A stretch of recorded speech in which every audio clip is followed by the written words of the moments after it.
Despite what you see warned by the 75,000 plus here at the Georgia Dome, this is not the Orange Bowl. This is the annual collision between the ACC and SEC here with the Chick-fil-A Peach Bowl. It's been a tale of two seasons for both the Clemson Tigers and the Tennessee Volunteers. Each team ran through every emotion to get here. The dawn of a new year represents the turning of the page. There are resolutions and there is redemption. The clean slate is for Clemson and head coach Tommy Bowden. Just 2 months ago, Clemson was 5-4 and reeling from devastating losses. Rumors swirled, the axe was sharpened. Coach Bowden's fate appeared to be sealed. But the Tigers found their resolve. They dominated heavily favored Florida State. They crushed in-state rival South Carolina. And now Coach Bowden will be in Clemson colors for some time to come. Redemption is what's at hand for Tennessee and Coach Phil Fulmer. After getting steamrolled by Georgia on their home field, the proud Tennessee program appeared to be in turmoil. But the Volunteers proved resilient, closing out the season with 6 straight wins, including a stunning victory at Miami.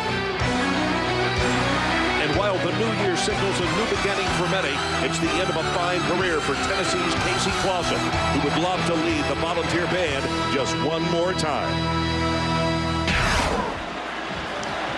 And out of the tunnel to our north, the first team donning orange, it's the Clemson Tigers of the Atlantic Coast Conference. And from the Southeastern Conference in Knoxville, Tennessee, the Tennessee Volunteers. So it's the 36th annual Peach Bowl. Tennessee against Clemson. Kickoff is coming up next.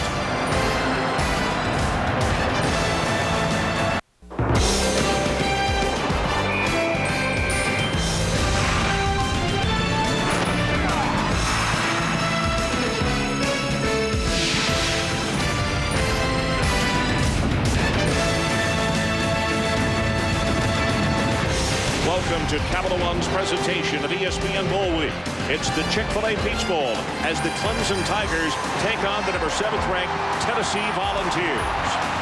Hi, everybody. Ron Franklin along with Mike Gottfried, and welcome to a record crowd, over 75,000 here at the Georgia Dome in Atlanta. Last year, Tennessee came here and they got pummeled by a very good Maryland team.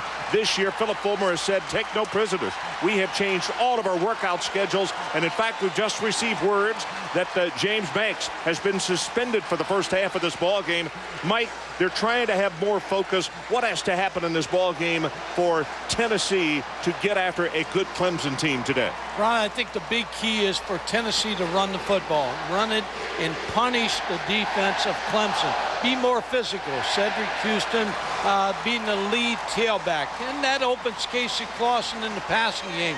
Don't forget Dustin Colquitt, the punter for Tennessee, who can flip this field and put the offense of Clemson in the hole. He was our most valuable player in the game earlier this year against South Carolina. The head coach for the Clemson Tigers got a brand new contract after he received Coach of the Year honors at the Atlantic Coast Conference. Tommy Bowden in his 5th season.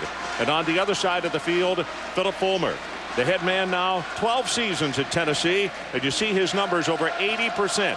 5 SEC Eastern titles on his behalf.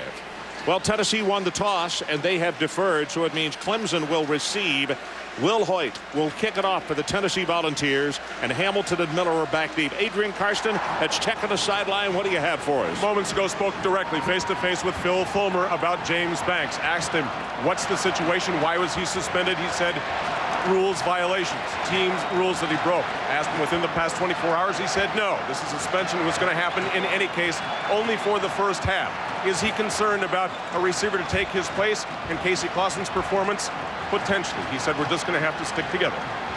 Well, Adrian, we talked about, as far as the focus is concerned by this Tennessee football team, the fact that they hit far more than the coaches even said they ever do before a bowl game. And it looks as though that the head coach certainly not only is focused but has his game face on. And what he is going to do, he's going to make sure that everybody is focused and has his attention with the suspension of Banks. Because, Mike, when you put a starter on the bench, it lets everybody know, hey, everyone is susceptible to our rules. And you get another receiver will step up. Will Hoyt with the kick, and the Peach Bowl 2004 is underway.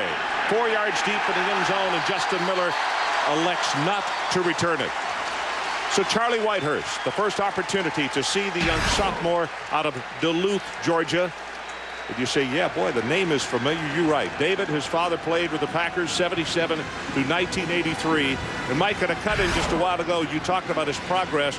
He really has come along in very, very nice strides. Yeah, he won't be rattled either because of his background of his father, having worked with him, and then Tommy Bowden. You're looking at a veteran quarterback right here. Chad Jasmine is the tailback. Has 8 touchdowns on the year. They fake it to him, and Whitehurst wants to throw and gets it off to his tight end Williamson, and he has the first down and a gain of 12. Let's take a look at the remainder of the offensive starters after that gain of 13. Jasmine, the tailback. Cliff Harrell, the fullback. Williamson, who just caught the pass, the tight end out of Tarpon Springs. Hamilton and Youngblood on the outside, 2 very good wide receivers. Up front with the offensive line, this is a steady group. The guy who grades out the best every week is Cedric Johnson, number 65, the left guard. He's a junior out of Barwick, Georgia.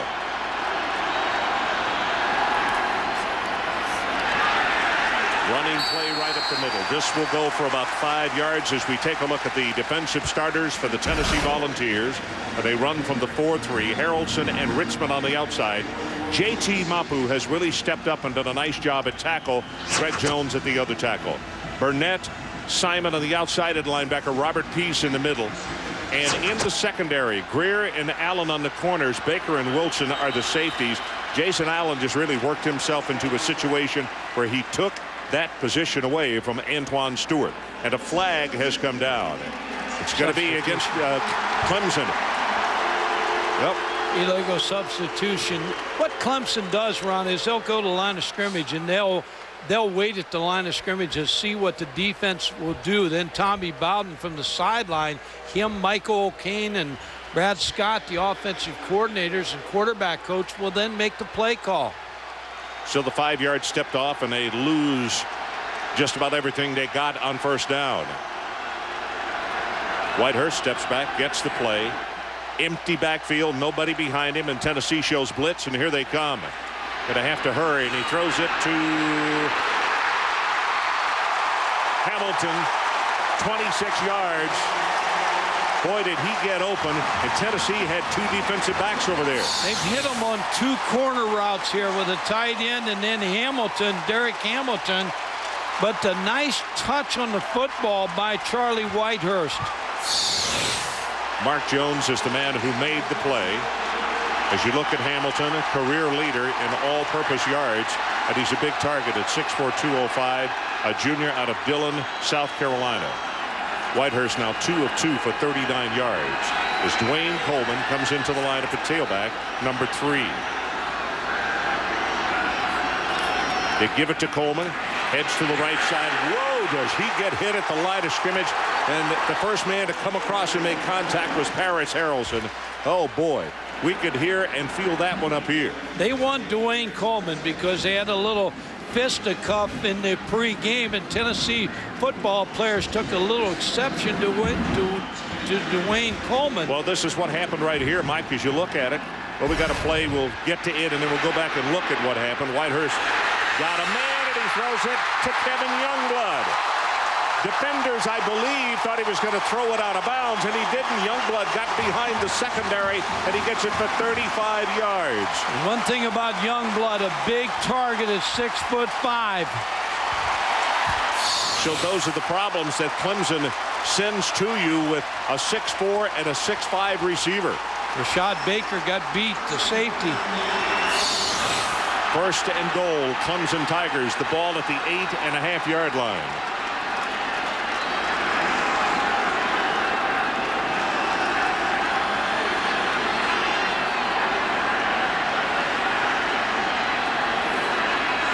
Whitehurst from the shotgun. They turn it into an option. Coleman at the 5. Hurdles. Touchdown.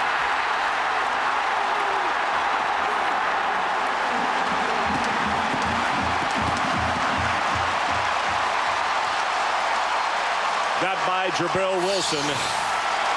And when he did, stepped into the end zone for a touchdown of 8.5 yards. And boy, the Clemson Tigers made it look like child's play.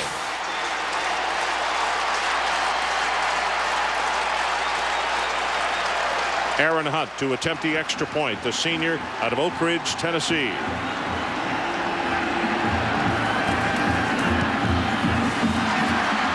Knocks it through on the right side.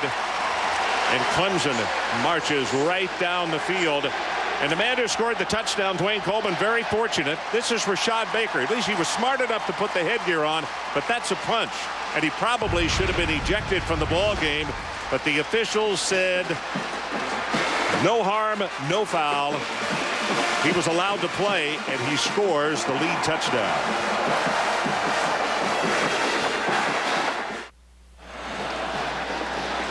So we're back 7-0. Clemson takes the early lead in the Chick-fil-A Peach Bowl. And talk about an impressive drive, Mike. 6 plays, 80 yards, 2 minutes and 10 seconds.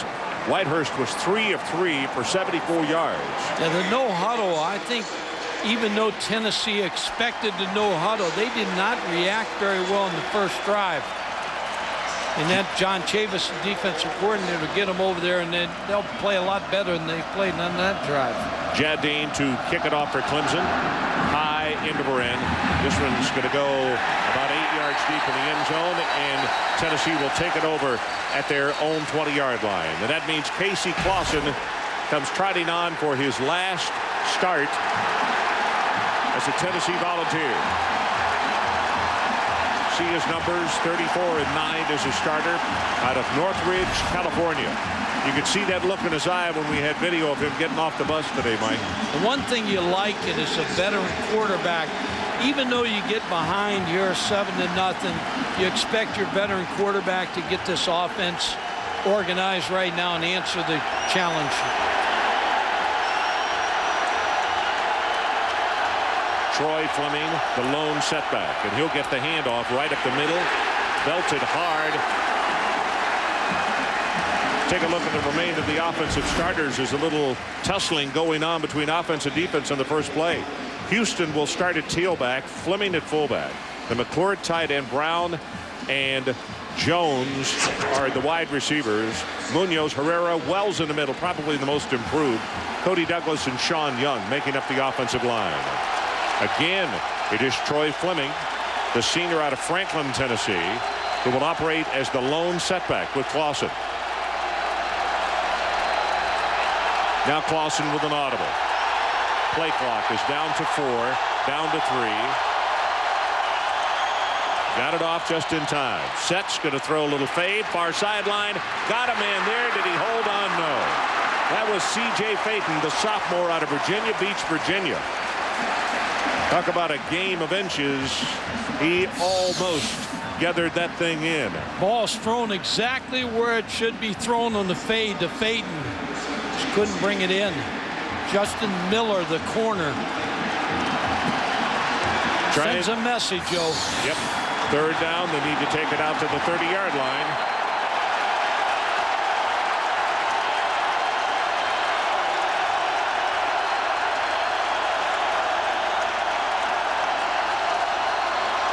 Here comes a blitz from Clemson. Clausen steps up, drills it, has it complete, right over the middle, and that is Brown. And Brown is going to take it all the way across midfield to the 49-yard line. On the stop. Talked about quarterbacks being better, and Casey Clausen does a nice job sliding to the left here a little bit, waiting for Tony Brown to come open on the dig route, a crossing route over the middle.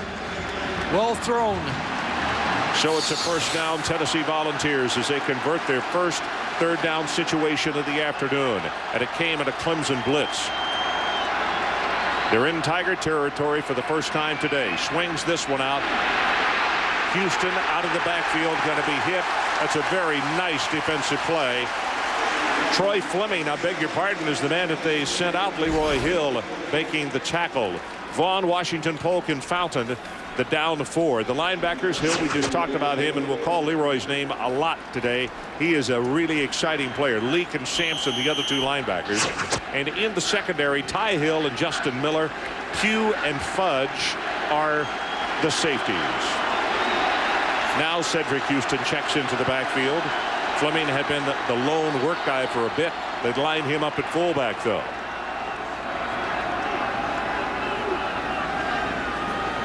Asking to reset the 25-second clock.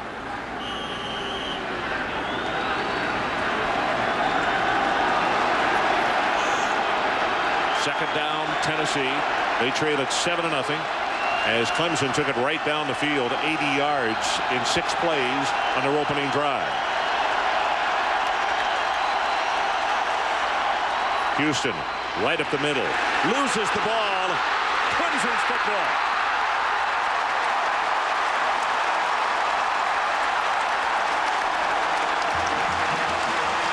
Eric Sampson makes the recovery, and I believe it was Eric Coleman who's going to knock it out, number 76. Yeah, yep. Eric Coleman knocks it out. Cedric Houston never had the football. Bad exchange with Casey Clausen on the play, and now the Tennessee defense really has to come on and put a stop to Clemson's offense. You see, he never had the football.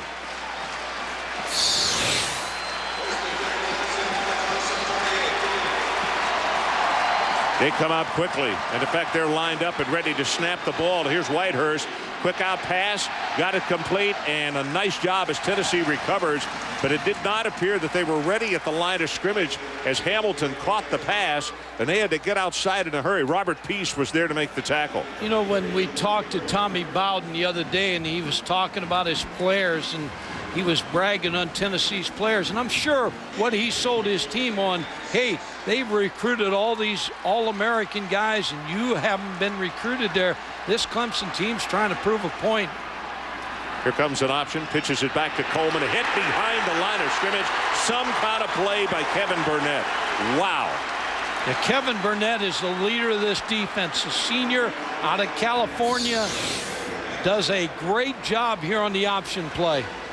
Loss of 4 as you see the pitch come, and that's about as nicely as you can do it in the open field. Third down, Clemson. They need to take it down to the Tennessee 42. Can they take advantage of the turnover by the Volunteers?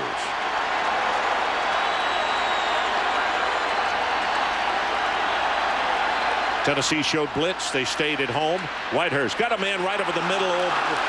He had 2 men over the middle, Mike. They almost collided coming inside the safety on each side, and he overthrew it. Sometimes when you have a layoff, and I'm talking about 30 days between your last game, sometimes you'll blow something like this. But also, I think it took Tennessee's defense a series to catch up with the speed of going back to playing college football against an opponent.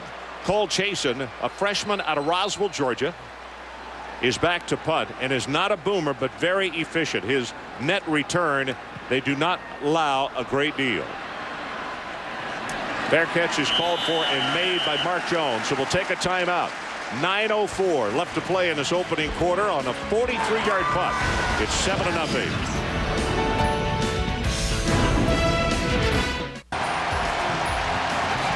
Well, that's a good look at some of the record crowd on hand here. And when I say record now, a larger crowd than they had here for the Super Bowl or for any SEC championship game.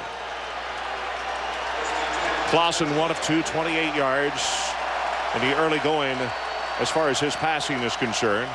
And he'll go with Houston. Runs into his own man. Well, there's not much there. Reese Davis, let's check back with you.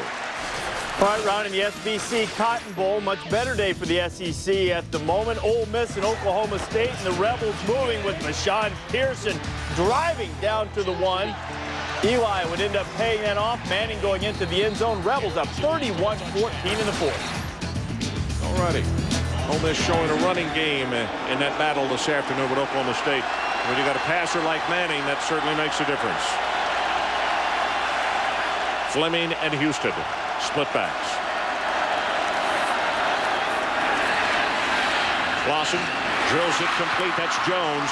And Jones will have the first down out to the 27. John Lovett, the defensive coordinator of Clemson, was really concerned about Mark Jones. He's the one receiver that he felt like could take the football after the catch and make big plays against his defense. Mike, as the afternoon goes on, I want you to elaborate on Jones and his talents, and you know exactly what is going to happen with him, because boy, he plays both sides of the football and is extremely talented on both sides.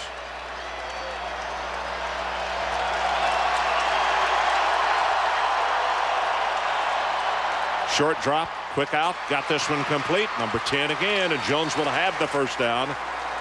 Justin Miller will make the tackle. Good job by Casey Clausen going to the line of scrimmage, seeing a cushion at the top of the screen and finding Mark Jones on a quick hitch. He saw Justin Miller, number 9, way off of Mark Jones. Jamison, Coleman, Tate, and Adams, the backup defensive line for Clemson in the ball game. They've already played 8 down linemen, trying to keep them fresh. This running play straight ahead, there's nothing there for Fleming. He might have a yard and a half, but that is just about it, as Leroy Hill, well decorated this year, steps up to make the tackle. Yeah, so far Tennessee has not been able to dent this defense with the running game. And that was the big worry of John Lovett, the defensive coordinator in Clemson, and Tommy Bowden, the head coach. Jones comes to the bottom of your screen, wide to the right side.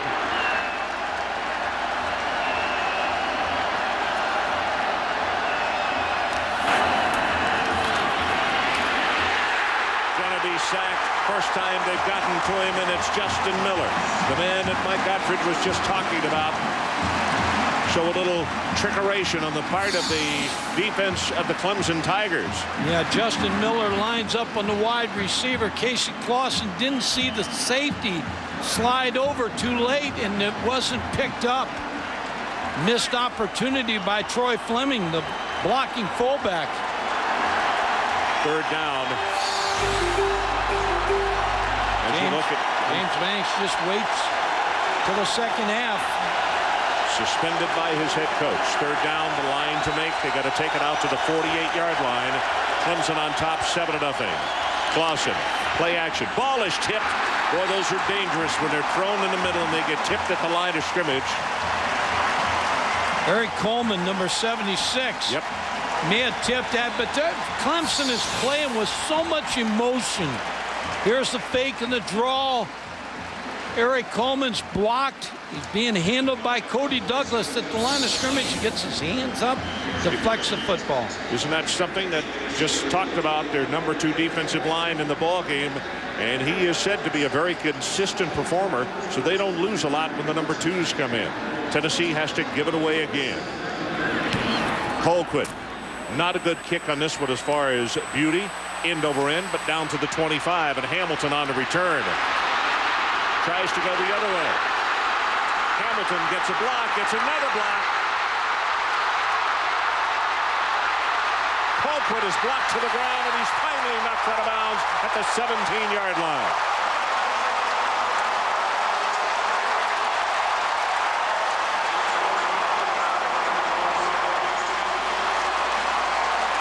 Not a good average here. 41 on the punt and 63 on the return.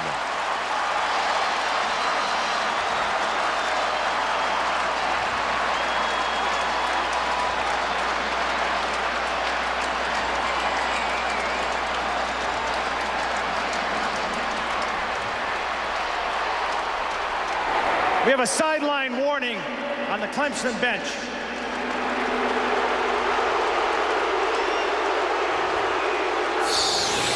Take another look at this run back, Mike. Yeah, Derek Hamilton should have been tackled, and all of a sudden he reverses his field, picks up a lot of blocks, and what the referee threw the flag was because he's trying to run down the sideline. The coaches and players of Clemson are in his way.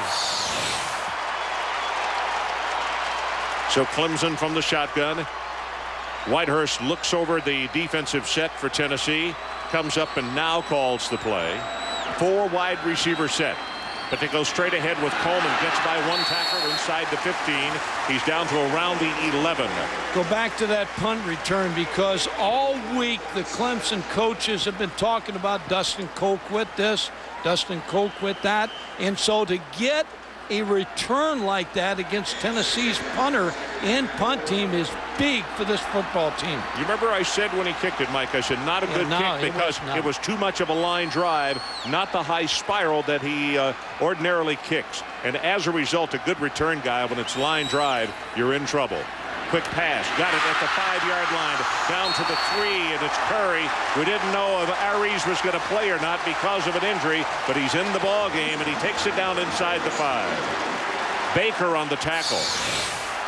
Well, Clemson right now just can't do anything wrong. Here, Curry gets the football. He has world-class speed, wide receiver that can get deep, and a good throw again by Whitehurst. 1st and goal, Clemson Tigers. And you have to be impressed with the young sophomore, Charlie Whitehurst, who seems to be putting the ball exactly where it is supposed to be and with a lot of poise. They pitch it back. This is Coleman. Pursued on him, tripped up. That's a nice defensive play as he stopped back at the 6-yard line, and it's going to be Harrelson who came over. Paris with a great play. If he turns the corner, it's 6. As a result, they lose about 4. Harrelson makes a nice job going for those ankles of Dwayne Coleman.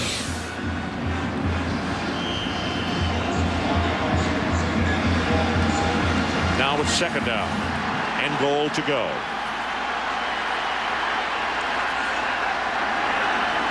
Paris only a sophomore. He's out of Flora, Mississippi.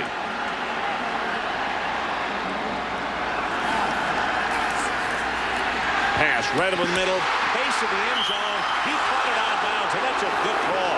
He drugged the wrong foot.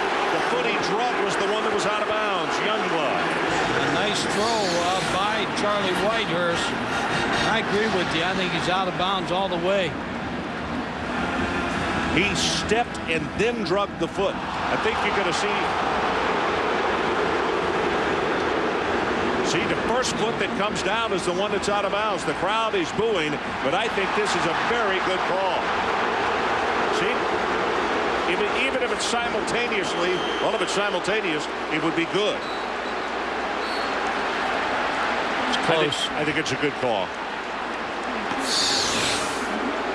I know on a bang-bang play like that, I'd hate like the Dickens to have to make it. We've got replay, and we've had to look at it twice to tell. So we'll take the timeout with him. 3:57 left in this opening quarter. 7-0 Clemson.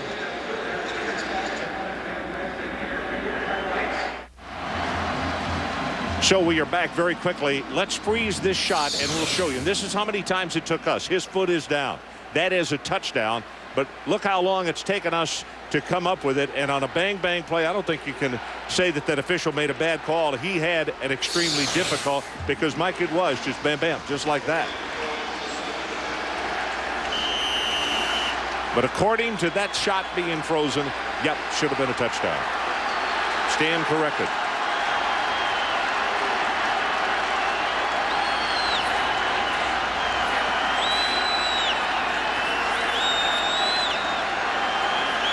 From the shotgun on 3rd down, quick pass, made the reception again, Curry, and they're going to say he is out of bounds at the 1-yard line. What do you do, Michael? I think you're going to need a lot of points against Tennessee. Well, you see Youngblood coming back with his hands up, showing it's this close. And Tommy Bowden, I think, maybe takes a timeout right here to think a little bit about it.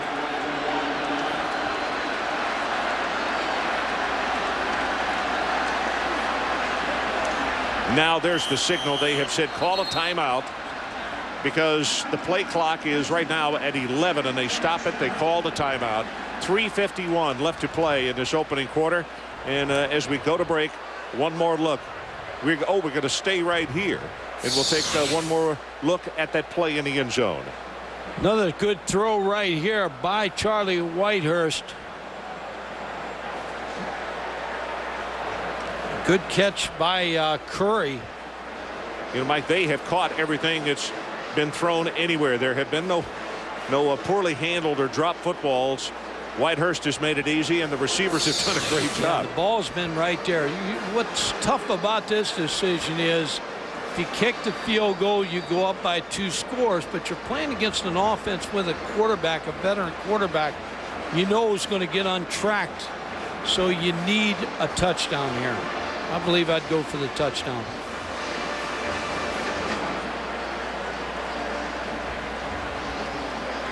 James Banks, in case you joined us late, watching on the far sideline. Obviously their offense is not on the field, but he would not be on the field anyway. Suspended for the first half and will be allowed to play in the second half of this ball game for a team violation, which was not discussed with the head coach, and the head coach said will not discuss it. Going to kick the field goal.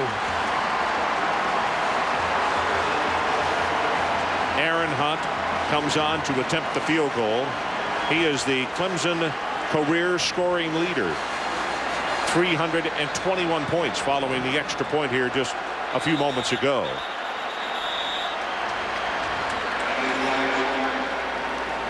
And that's not a bad thing, Ron, here for the delay of game. In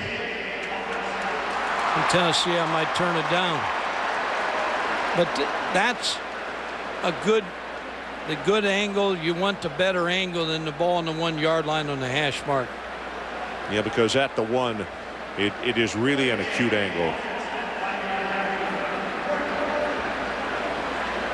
We talked about Hunt as the career scoring leader. One of his biggest games in his career came against Florida State in that win this year. He had 14 points, 4 field goals, and 2 extra points.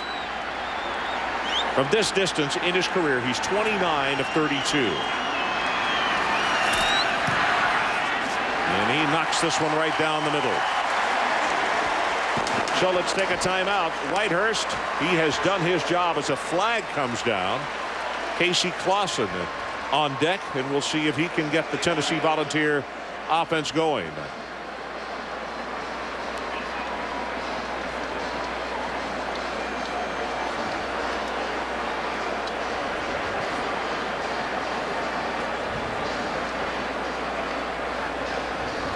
Big East officiating crew, and they are discussing.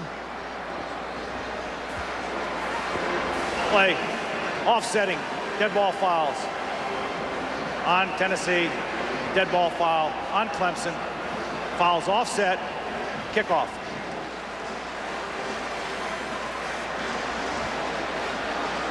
So 3:48 left to play in this opening quarter. And our new score, Clemson 10-0 over Tennessee.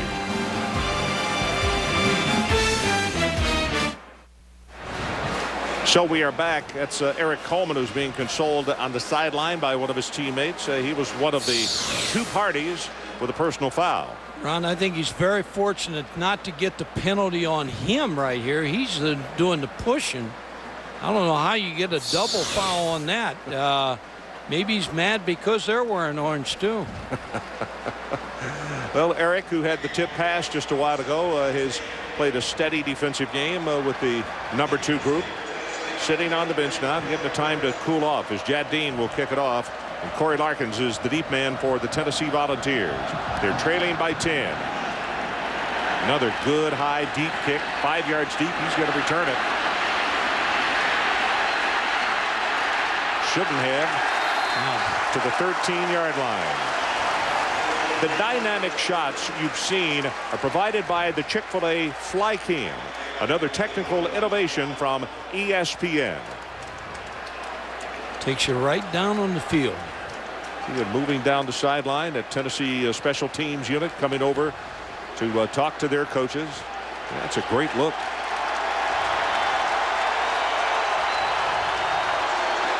Like to have a patent on that. Jabari Davis checks in at tailback along with William Rebel.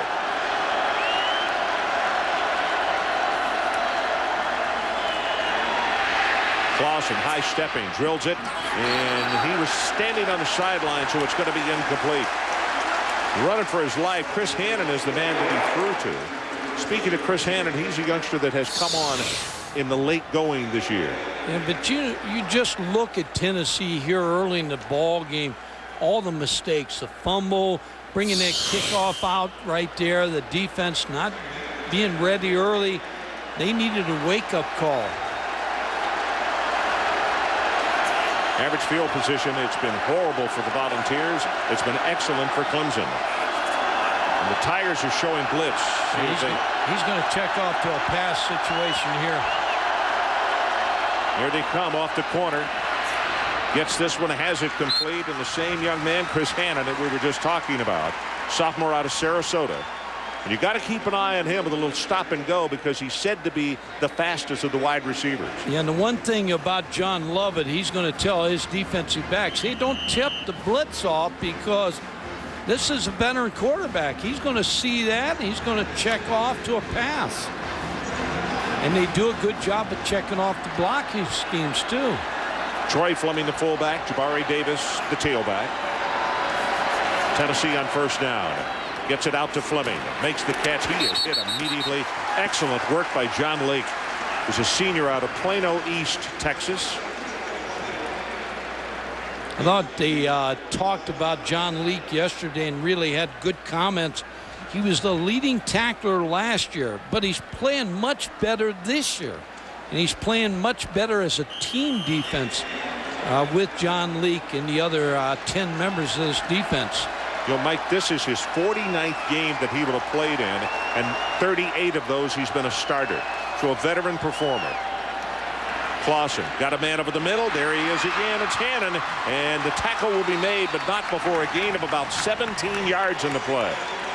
Travis Pugh, a junior out of Manning, South Carolina, will make the tackle. Yeah, good, again, a good play call by Randy Sanders and a good pass. Good route by Hannon over the middle. Picks up a much needed first down. This is a big drive for Tennessee. You can't fall down to the, another score to this Clemson football team. Too many weapons. Chris Hannon, a high school quarterback, an option quarterback, in fact. Pass is delivered. Got this one complete out of the backfield. It'll be close to the 50-yard line. Troy Fleming on the receiving end. Reese, let's check back with you. What do you got going? All right, Ron, the SEC Cotton Bowl, and here come the Pokes. Josh Fields, who set a Cotton Bowl record, throwing for over 300 yards, finding Rashawn Woods. 11 catches, 223 yards. Oklahoma State within 3 of Ole Miss in the waning moments. How many of those has David Cutcliffe had this year? They play him close. Oh, boy. Jabari Davis back into the game at tailback, and they'll give it to him. On the right side, puts a head down, has 5, 6, almost 7 yards. Travis Pugh again making the tackle, but it's plenty enough for the Tennessee first down. Yeah, Jabari Davis, more of an inside runner right here. He and Cedric Houston, who fumbled earlier, are powerful runners, and you want to win the game of the physical game up at the line of scrimmage. The number 2 defensive line of Clemson has come to the bench. Now Vaughn, Washington, Pope, and Fountain, the number 1s, have checked back in. Volunteers with a first down at the Tiger 44. Inside a minute to play, opening quarter. That pass is complete. It'll be just short of the first down, but Phaeton with a nice job of grabbing that one. It's a gain of 9. And Cedric Houston, a powerful runner, just waiting to get another chance to get back in this football game. Leading rusher, 720 yards, 2 touchdowns, averaging 5 yards a carry. Finally healthy. I mean, that young man has endured a lot this year. Clausen has now hit 4 passes in a row. Sets got a man deep over the middle. Did he pick him up? You bet. And he dropped it. Good heavens. Derek Tinsley. Ron, you can't throw the ball any better than Casey Clausen's throwing the ball right now. And Philip Fulmer knows they're just a little off right now. They're dropping some footballs. Derek Tinsley here right in his hands for a touchdown. But you can't think about those things. You got to move on. Let me ask you this as a coach. You never train a kid to backpedal to catch a ball. You got to be turned side straddle. Got turned around. Yeah. Still should have caught it. Should have brought it in. Third down, about a yard. It's Tinsley in motion. They go with the short pass right here to Fleming. Big opening, 25-20. It'll be a 1st and 10, Tennessee. 16 yards in the play. Yeah, great play call. 3rd and 1. You figure Jabari Davis is going to be up inside. Get the ball in the corner. You get the ball to Troy Fleming, former tailback, good hands, and you get right down the football field in the 1st down. Very, very good call. This is far and away the best drive that the Volunteers have had. 10th play of the drive, and Clausen has been almost flawless. 9 of 13 on the afternoon for him for 116. Here comes pressure over the middle. Got him there. Tipped away. Justin Miller got a hand on it. You talked about flawless. Now that may have been his first mistake because he threw into coverage right here. He didn't see the blitz, and he's been able to pick up everything. Tony Brown was a receiver. Justin Miller again in good coverage. Got help from the safety. Tell you what, Miller's had himself a heck of a first quarter. 3 tackles, 1 sack, and now 1 breakup with that play. We've got 12 seconds left in what has been a very long first quarter. Cedric Houston comes back into the lineup. Came in for 1, carried it, and fumbled, so he's set on the bench a bit. Screen back into the boundary. Hannon, he'll score.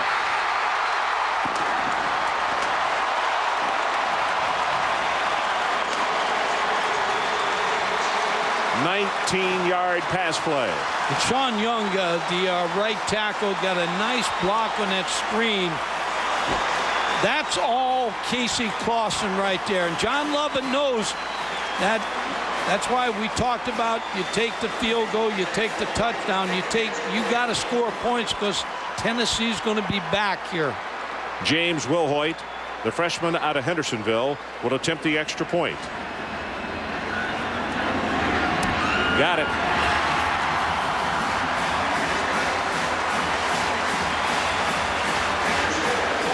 Chris Hannon's going to hit a quick screen here. Casey Clausen, good fake against the blitz. Now here's the good block right there, which opens it up. Hannon for the touchdown. They caught him in man coverage. Caught him coming on a blitz. Eric Sampson, the linebacker. And all of a sudden you hit him with that quick screen. That's surefire 6 points right there. This is an 87-yard drive by the Volunteers. You talked about, Ron, James Banks on the sidelines, and some of the receivers are setting up. You talked about Chris Hannon, bright future. He has stepped up and made some good catches. Rocky Top. We've already heard that quite a few times this morning at the parade in downtown Atlanta, and as early as the band arrived here today. I'll tell you what, these Clemson folks make a lot of racket as well, Mike Godfrey. Well, a lot of orange here. I know that.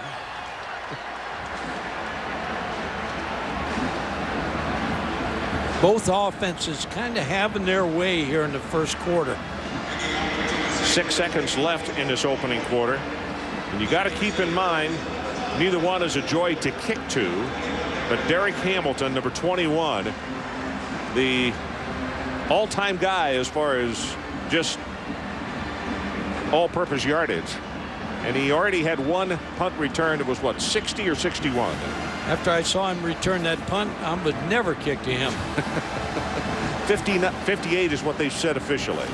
58 yards on the return, and what had been a 41-yard punt. It's a good kick. It's going to be about 6 or 7 yards deep, and there'll be no return. That ends all retorts right there. Hamilton, Derek Hamilton, the wide receiver, gets a pass from Charlie Whitehurst, his quarterback. Here's the great punt return, individual effort, broke the tackle, then picked up the wall. And a good gainer set up the second score of the field goal.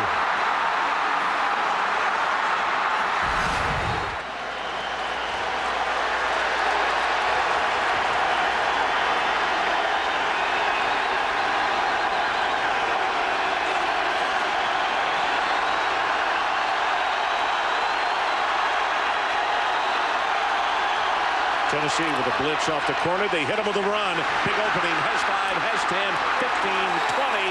And that's going to be a gain of about 23 yards. That is the end of the opening quarter. And it's been a wild one. We'll take a break. Clemson 10. The Tennessee Volunteers 7.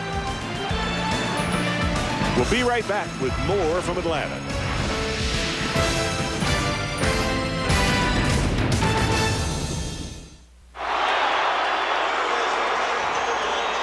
Sometimes you watch the linebacker and the blocking schemes are really affect the linebacker. Watch Kevin Burnett. He reads the guard here to the running back, and the guard is going to pull. And all of a sudden, Kevin's going to get too far over, and the right guard's going to pick him up. The center's going to block back on the guard. So they really influence Kevin Burnett to move over, and they break the ball back behind him. Nice run by Chad Jasmine. Really a nice blocking scheme there to affect the linebacker. From the 43, here comes the reverse, and this is Hamilton. Tries to turn the corner, and he does. 45, and at the 50, and then is shoved out of bounds by Rashad Baker. Total yards in the opening quarter. Clemson 122, Tennessee 140, 87 on that last drive. Yeah, I think we're going to see a shootout like that the whole game. Jason Hall, number 94, was in space with Derek Hamilton. There's a mismatch there. Dwayne Coleman comes back into the ball game at tailback. 5'10", 190. Not a real big fella, but the second leading rusher on this Clemson ball club. They like to throw to him. He has good hands. Whitehurst going to go on top, and the receiver Youngblood has been held up, and now here comes 2 flags. That's good call. Jabari Greer got tangled up with him, and that's going to move the chains, make it first down.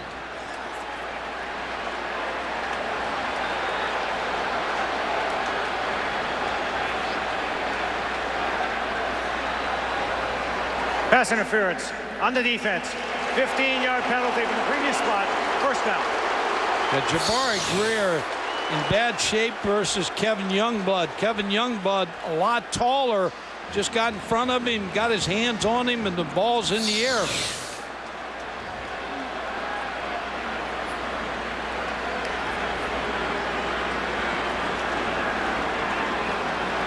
John Chavis, the defensive coordinator.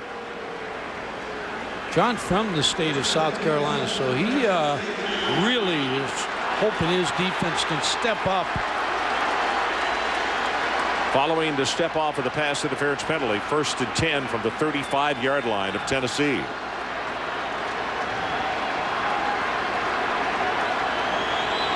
Safety creeps up, shovel pass. Coleman gets by the tackler, gets by another at the 30, and he's close to another first down. Jason Allen finally comes over to make the tackle, but it was Robert Peace he got by first. Anytime you got a 4-man front, you're rushing upfield, these kind of plays can affect your pass rush. A little flip like a shovel draw to Dwayne Coleman, taking advantage of those defensive linemen getting upfield fast on the quarterback. Coleman comes to the bench. Chad Jasmine will check in. 2nd down and short.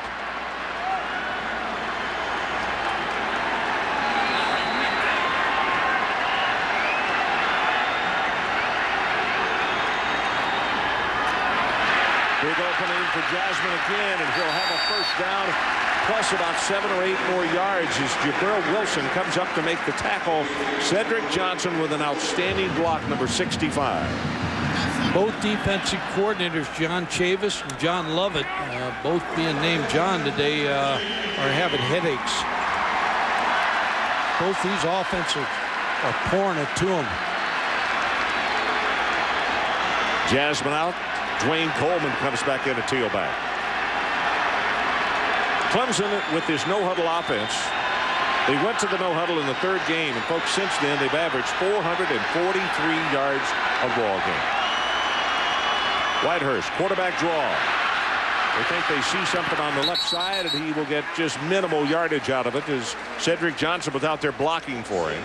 See, one thing about the no-huddle offense you talk about, they're at the line of scrimmage plenty of time. They can make so many adjustments at the line of scrimmage. And you in defense, now you got to show your cards there a little bit. Now, John Chavis will show his cards and then try to make a double move. But this Clemson offensive football team's got a long time at the line of scrimmage. Now they huddle up on this play. Rarely do they do that.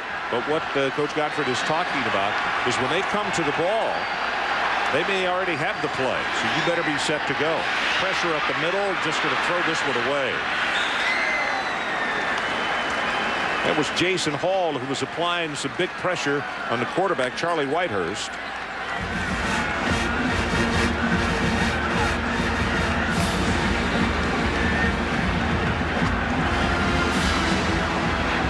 (10-7). Clemson on top, and we have 13-15 left in the second quarter. Ron, Youngblood is the big receiver right here. He's outside, number 17.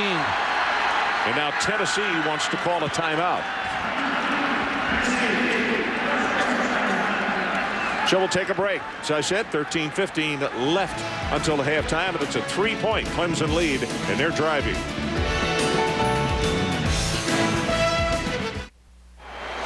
Welcome back to the Chick-fil-A Peach Bowl.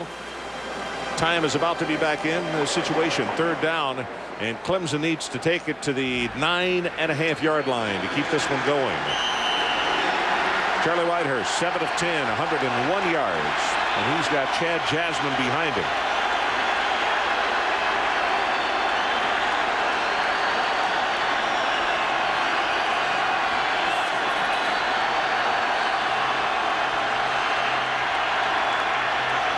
Give it to Jasmine right at the middle, at the 10, at the 5.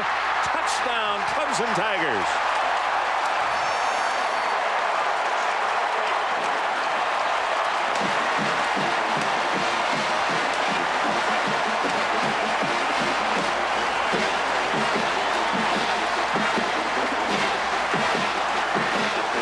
Mike will talk about it more when we get the replay, but one of the things that John Chavis and his defensive staff talked about earlier on in this season was they needed more help at defensive tackle, and boy, they got shredded on that one right there. Good pass from center. The kick is up, and he's perfect. Aaron Hunt. Let's take a look at exactly what happened on this one. Tried the defensive line. Now you spread them out on 3rd and 4. They run a little trap up inside, and they trapped Greg Jones, number 96, with the left guard, Cedric Johnson. Watch number 96 get trapped right there. No safety in the middle because you got all those wide receivers spread out. A very good call by Brad Scott, the offensive coordinator. I'll tell you, 9th touchdown of the year by Chad Jasmine. He had 4 against South Carolina. And he's the guy that they call him their short yardage back, where Dwayne Coleman is totally different physically. He's smaller, catches the ball well, and has got a lot of wiggle in his run. This guy right here, he's a bull. He's in between the tackles. Tennessee's defense trying to regroup on the sideline. Greg Jones just felt the trap. All of a sudden, when you come up that football field so easy, you got to look inside because figure something's coming. Yeah, if you don't start grabbing for a little artificial turf, someone might put a headgear in your ear. Jadine to kick it off for Clemson. Boy, the Tigers have roared out now to a 17-7 lead. Corey Larkins, the deep man. Dean with another high kick. This one not quite as deep. Returnable from the 1-yard line. Larkins keeps his feet at the 25. And as a result, he's going to pick up another 8.5 yards. That is an outstanding second effort. Well, tonight's Aflac Trivia question. Who was the only player to be named MVP of the Chick-fil-A Peach Bowl twice? That answer later on. No idea. Boy, great job returning that football. Good field position, Corey Larkin sets up the offense. Gerald Riggs comes into the ball game at tailback. First time we've seen him. Promising youngster, sophomore out of Chattanooga. Their concern with him is pass protection, so I figure he's brought in to run the football. Got a man wide open. Somebody blew a coverage, and he's going to run it. And he will have a gain of about 10, but wow. Derek Tinsley, I believe, Ron. Tinsley literally broke almost 10 yards behind the defensive backs before they realized that he had gotten. Look at this. I'd say he's open. But you know, when you're a quarterback, sometimes you're starting to run and you don't see it. You're looking at one thing, those chains, and trying to pick up that first down.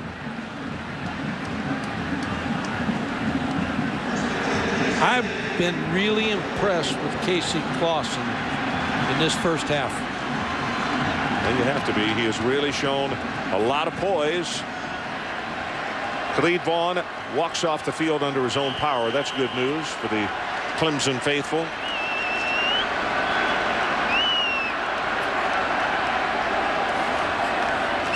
Flips it back to Riggs.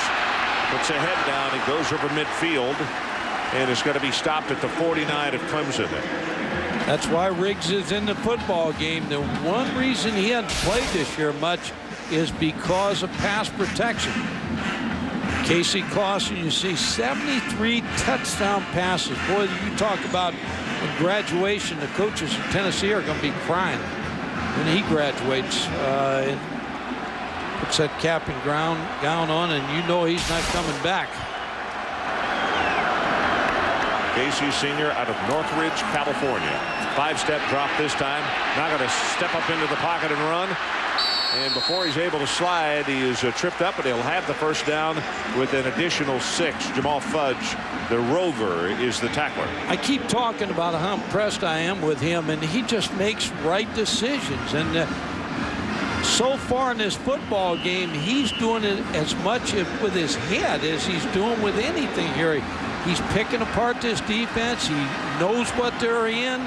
He's taking advantage of the free receiver, and he's just doing a wonderful job. Now, this is interesting. Mike, he has their 2 longest runs, 11 yards and 9 yards. Blitz off the corner, quick pass, got it complete, breaks the tackle, still going inside the 30-yard line. Troy Fleming with a totally outstanding effort. Reese Davis, let's check with you quickly. All right, Ron, it is over in Dallas. The SBC Cotton Bowl, Oklahoma State and Ole Miss. Rebels clinging to a 3-point lead, and they kept the ball away from the Pokes by doing it on the ground. Deshaun Pearson-Lewis picking up big yardage. Rebels run out the clock, and Eli Manning goes out a winner. 31-28, Rebels win the Cotton Bowl. Well, congratulations to Eli and his teammates, and to David Cutcliffe, who has done an outstanding job down in Oxford. That's a great win for them. Play action.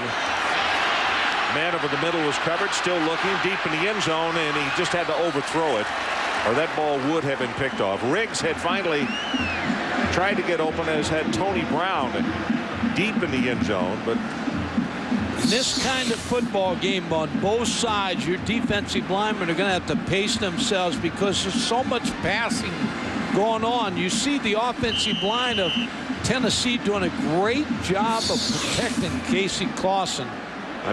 Mike, I mentioned Scott Wells, the senior out of Spring Hill, about not only a team leader, but how much he has improved. He did an outstanding job on that play right there. 6'2", 300-pound senior. He's very outstanding center. Tennessee down by 10 and trying to cut back into the lead, and Clausen says, let's stop the clock. So a timeout has been taken by Tennessee at the 11:07 mark. 17-7 Clemson, and the Vols trying to cut into that.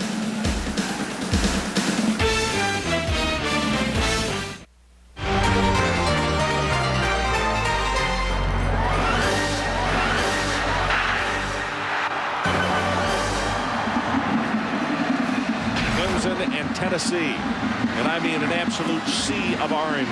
Over 75,000 in attendance will get the official record, but it is said to be, with ticket sales, it'll be larger than even the Super Bowl that was held here. Clemson shows blitz, and then Munoz comes out of his stance.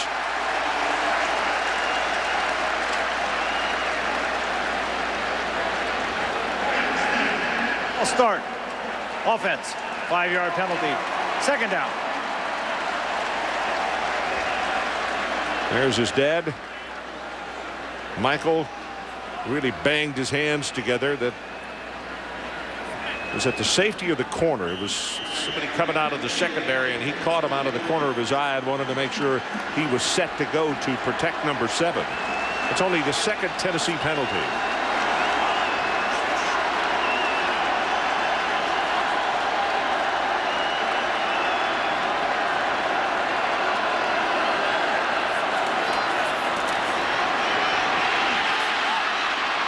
Clausen gets the pass away, and it is knocked away incomplete.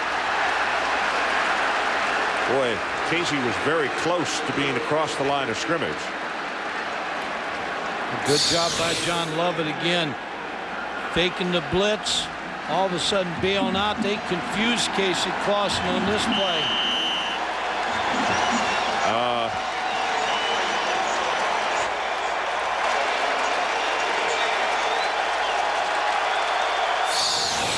Very close, but the officials did not throw a flag. It is third down. Tennessee 2 of 3 on third down conversions.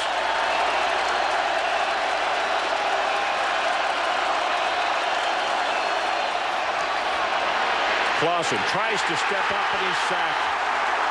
Great job by Francis. Torrey Francis, who has already graduated. He's out of Columbia, South Carolina. Used as the nickelback, came over to make the tackle. Yeah, brought the blitz. And Francis is going to get free, and all of a sudden Casey Clausen trying to buy some time.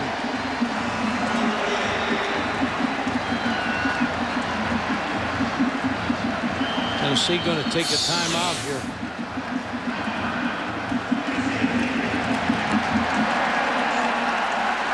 So timeout called by the Volunteers.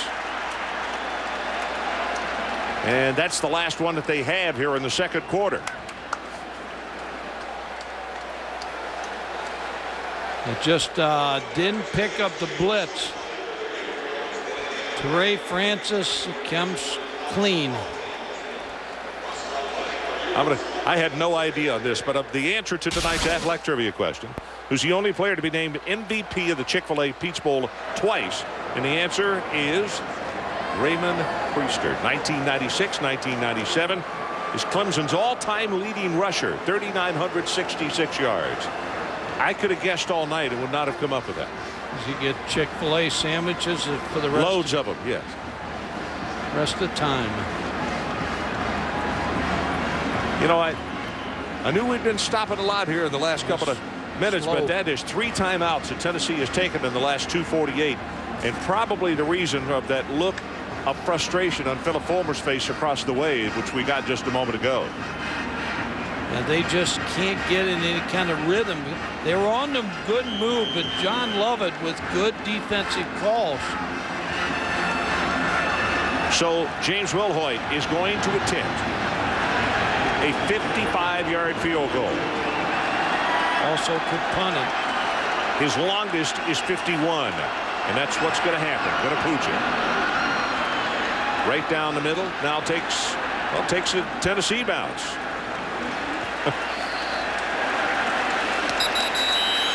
Tennessee known for the kicking game in the history of the football, Tennessee football. 29 yards in the kick, but that number means absolutely nothing because this is the worst, I believe, worst field position that Clemson has started with all night, starting at their own 10.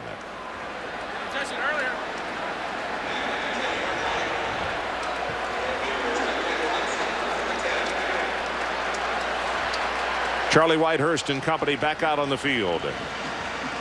We were told that Charlie had great demeanor on the field, very poised. I'll tell you what, he has really displayed that. Only a sophomore.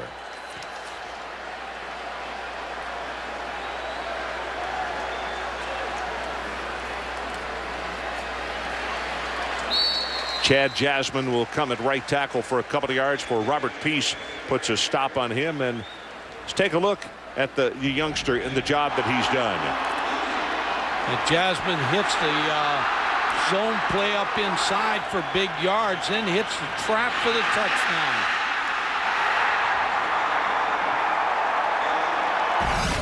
So Jasmine been in the end zone. Coleman's been in the end zone. Both tailbacks. Total yardage 174 and 165 for Clemson. Whitehurst going to go on top. Far side, and the ball is intercepted at the 43-yard line. Jabril Wilson. Just a little too much air under that one. Yeah, when you have a safety sitting over top, Jabril Wilson, and go back to that kick, the punt. Here's the fly cam as we take a look at this from the Chick-fil-A fly cam. Brings you right down to the field. And go back to the choice, Phil Fulmer, to line up in a field goal formation and kick the punt to kick him inside the 10-yard line. Then it pays off. Aries Curry was the intended receiver. Gerald Riggs comes back in a tailback for the Volunteers, and they set up shop at the Clemson 43-yard line.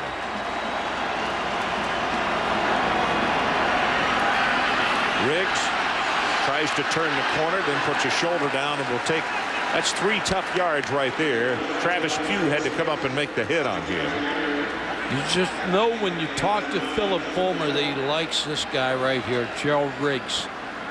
And we talked about his pass protection when a young back comes to school. Sometimes he has to learn the protections. But he is a good running threat for this Volunteer offense.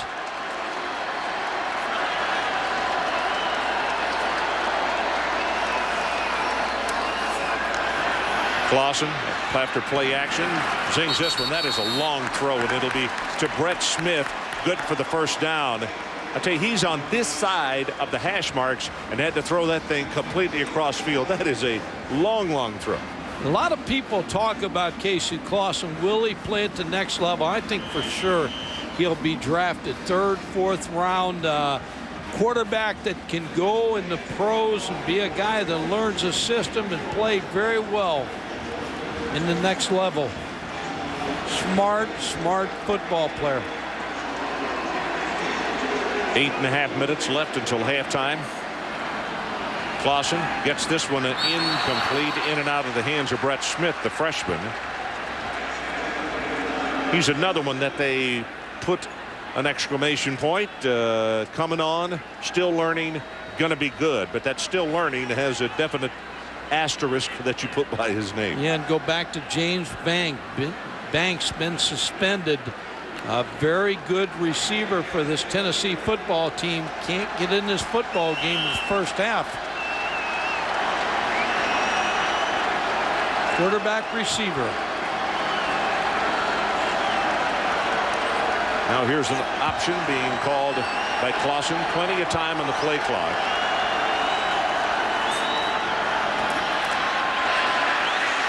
Got him. Touchdown, Mark Jones.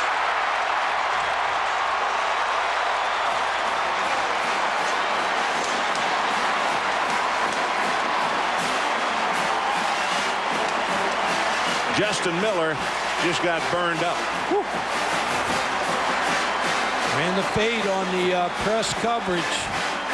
Mark Jones shows you his speed, and Casey Clausen lays it right in there.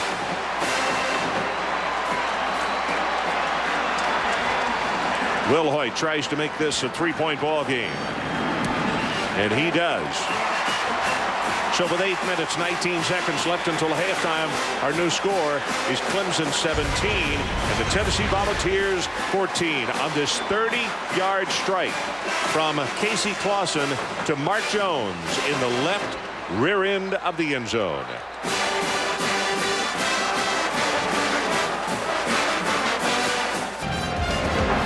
So we are back with more second quarter action. The Chick-fil-A Peach Bowl. Ron Franklin, Mike Gottfried, Adrian Karsten here in Atlanta. And great to have you along before a record crowd at the Georgia Dome.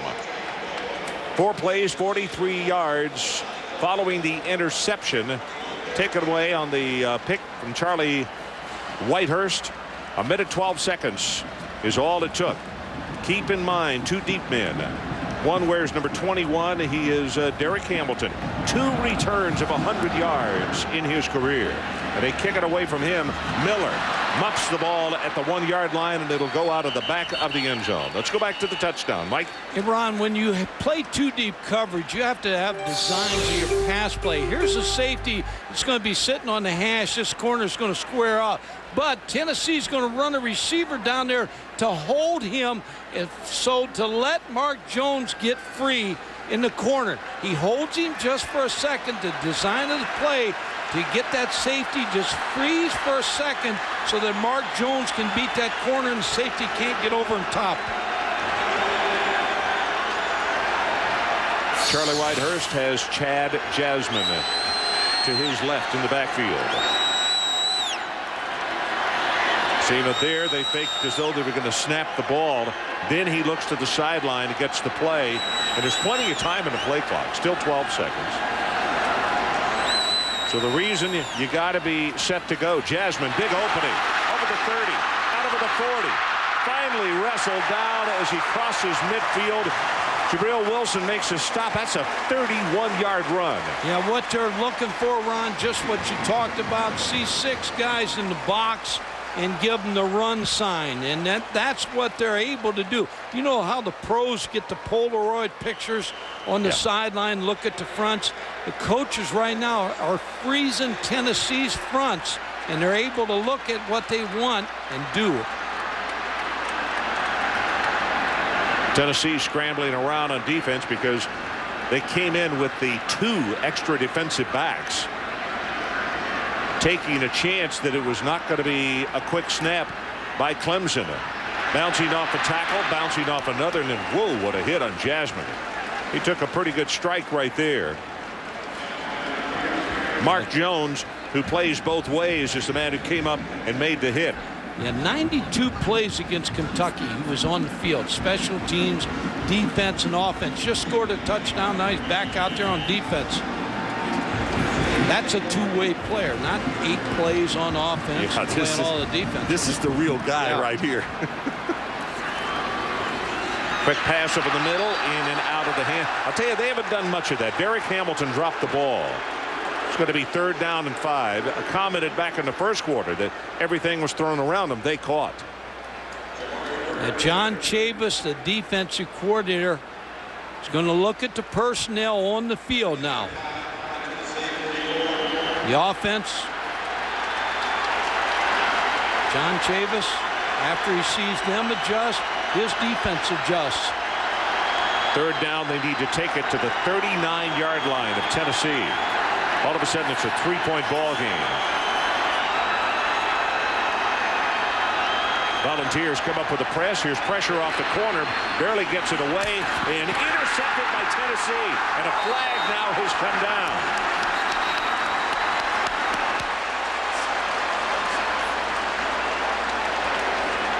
Ball was in the air. I think Rashad Baker. Jabari Greer is the man who was coming on the blitz and really putting pressure on. Baker with the interception, but there was contact on the Clemson receiver.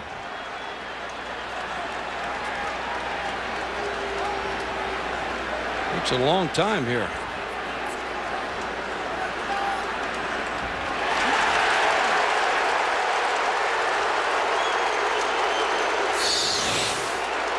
Let's see if we can pick up the interference. Yeah, they're going to call it on Jason Allen, number 18. Ask Kevin Youngblood. Yeah, they're saying the ball was in the air and Jason Allen. I'll bet if you freeze it, Youngblood. I'll bet it's in the Tennessee player's stomach when he hits him. That's a big call right here. He's hitting him when the ball's in the air. Yep, you're right.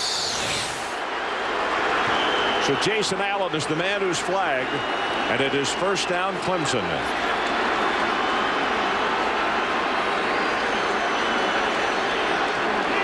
going to be who has the ball last with these both offense is moving up and down the field.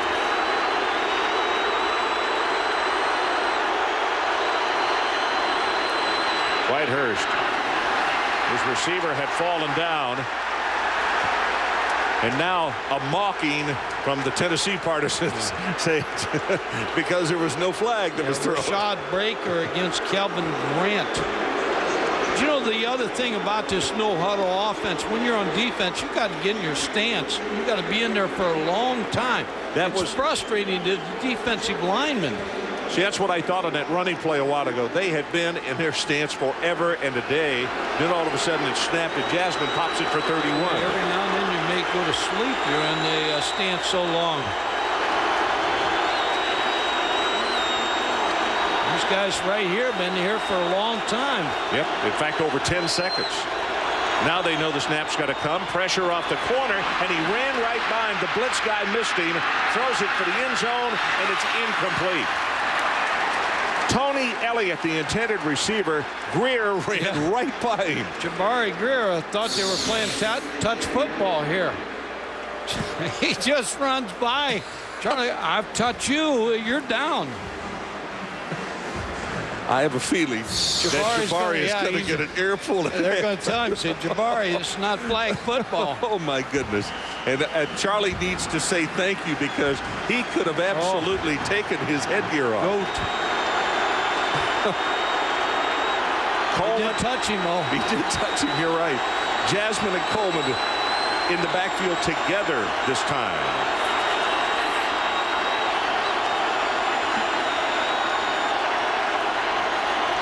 Pressure off the other corner. Zings it over the middle. Has it complete. That's Hamilton. And he'll have a 1st and goal inside the 10-yard line. And, folks, if you want to see the arm of a youngster who is becoming quickly a super, watch this throw right here. Yeah, Charlie Whitehurst, I've been talking about Casey Clausen this entire first half. Charlie Whitehurst plays like a veteran on that pass play. Sits in the pocket, waits for his receiver, Derek Hamilton, to pass the linebacker, Kevin Simon. Chad Jasmine now the lone setback. 6.5 minutes left until intermission. Clemson trying to add to their 17-point total. Whitehurst keeps it. Nothing in the middle. Tries to stiff arm, and he's knocked down for a loss. And he got hit pretty hard by a couple of guys led by Wilson. And now a late flag has come down at the 3-yard line, and Tennessee is applauding. Yeah.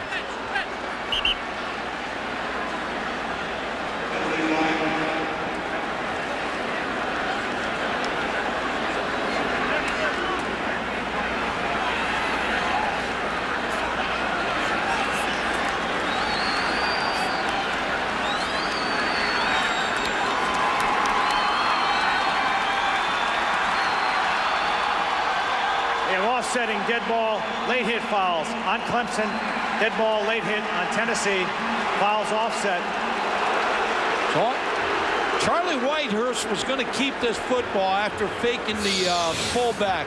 But here comes Jabari Greer on the blitz. All of a sudden, he sees him and he tries to go the other way. And Tennessee with a good defensive call on that play. That sometimes you call the quarterback to keep play and don't read the outside, and that's what that was on that play. I'll bet you Jabari wasn't going to just touch him that time. No. 8th play of the drive coming up.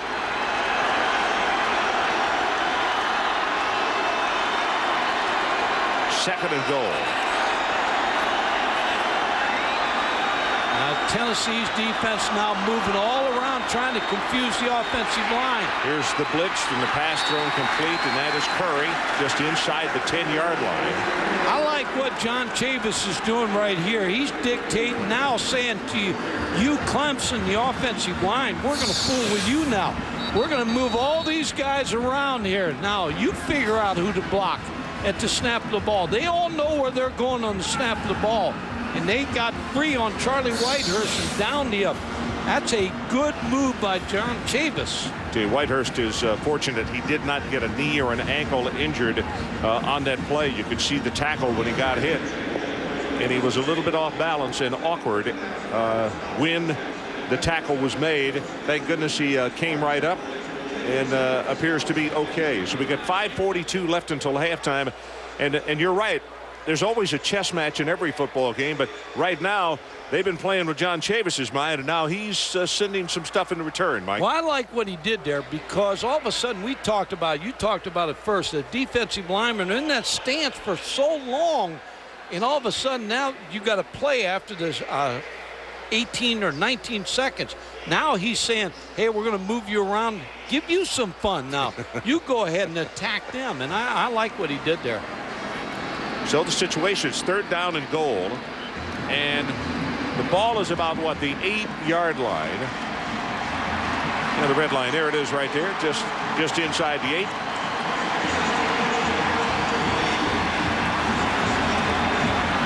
Antoine Stewart, you can see him coming back out for the 24, cheering and talking to the fellow defensive back, saying, hey, we need a stop here. Let's force him into a field goal.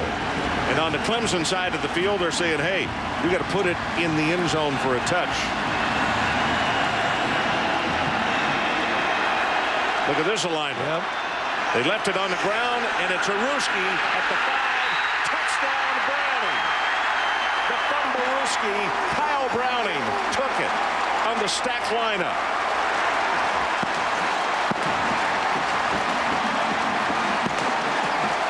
As we take a look at this from the Chick-fil-A fly cam, they just confused Tennessee, puts the ball down. Kyle Browning in the end zone, and that's one you just say, hey, they got us. When you saw the quarterback, Charlie Whitehurst, lined up in like that, what they used to call a quail position. He took the snap and put it on the ground. Aaron Hunt to attempt the extra point. He got it. Well, a very good call again by Tommy Bowden. That's the Sandlot right there as far as that call now. Touch football, and Sandlot is in play here. So let's take a timeout. 5:36 left until halftime, and it took Aruski to do it, but it's a 10-point margin by Clemson. Right back.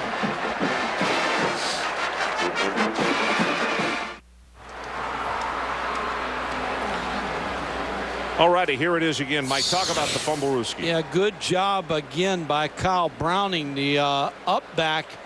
Whitehurst going to put the ball in his hands, and then he's got to be a little actor. He can't run out of there right away. Here, watch this right here. The football is going to be given to him. Now you can't run right away. Let flow go that way. Now you got to be patient and go. Kyle Browning, you good actor. Probably in the acting school. You know, I guess what we should label it, Mike, is another Bowden-Ruski. Yep. Bobby has certainly used it in the course of his career a number of times. A big interference call in that play. Series. Yeah, you're exactly right.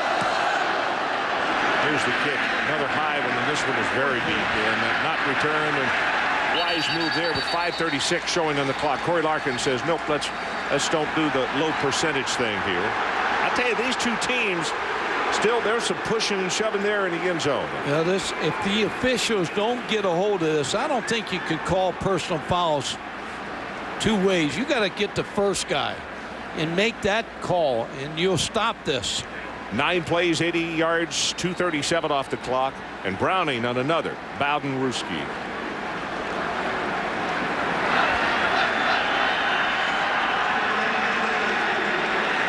So Tennessee with a lot of time on the clock. This time it's Cedric Houston in the backfield. Clausen's pass, it is knocked away at a really nice Justin Miller defense.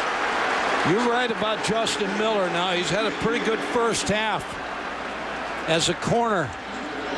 Able to get his hand over there and deflect that football. Got caught on the 1 touchdown pass, but he slid just a hair, and that's all it took for the receiver to get by him and make the touchdown catch. He's got 5 solo tackles, 3 breakups, and 1 sack in the first half of play.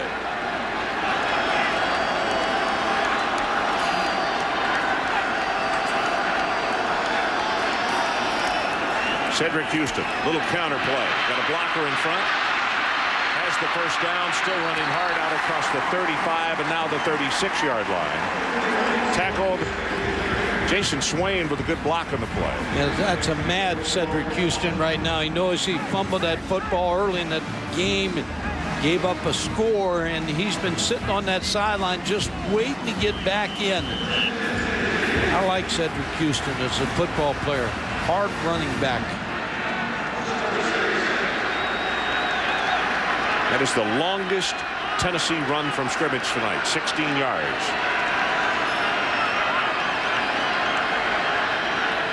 Clausen got the quick pass to Brown, and Tony Brown will be shoved out of bounds around the 46-yard line. That's in the vicinity. I'm sorry, it was Chris Hannon rather than Tony Brown. Beg your pardon.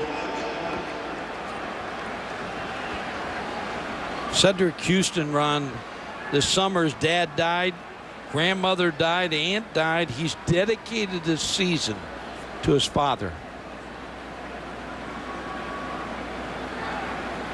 When we were up there during the regular season, heavy heart, and wants to do the best he can possibly do. So Hannon picks up the first down, and the clock shows 4:48 until halftime. Plenty of time for the Volunteers. And James it's also Banks, 4:48 until he can play. Yeah. He's counting those minutes and seconds just as we are.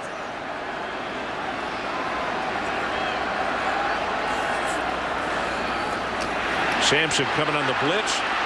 Clausen running for his life, and he slides after a gain. What did they give him? About 7 yards. Ron, the toughest thing for a head coach is to make a move like this, discipline, because James Banks made a mistake. He has to pay for the mistake, but it hurts all his teammates when you do that. And that's the thing you try to get across to players, that it's not only hurting you, it's hurting everybody else around you.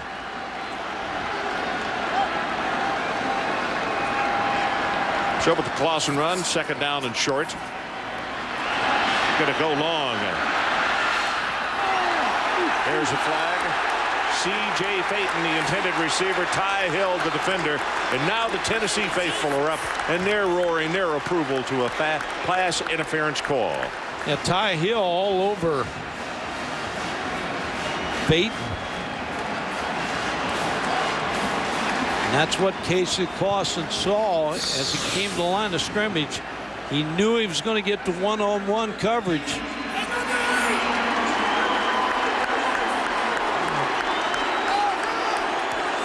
He's got his left arm, and that's what the official sees him on the back of C.J. Payton.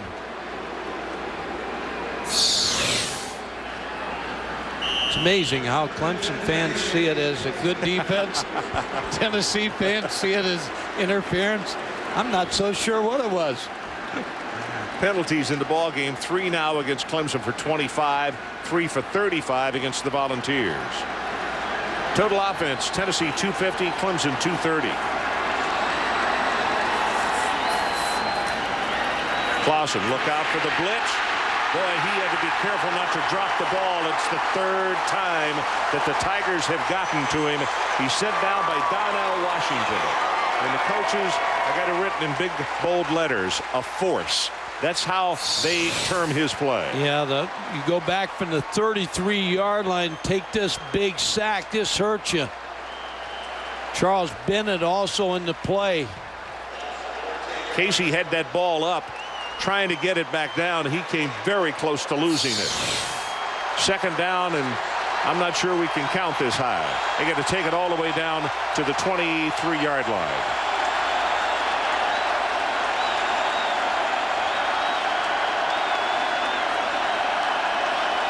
Fleming in motion, empty backfield, and they swing it out, and it's tipped at the line of scrimmage and knocked down by Adams.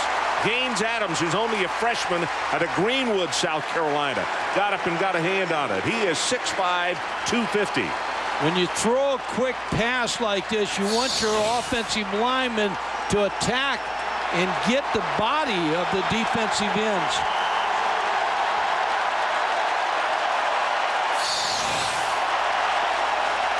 Ten-point lead, Clemson over 7th-ranked Tennessee.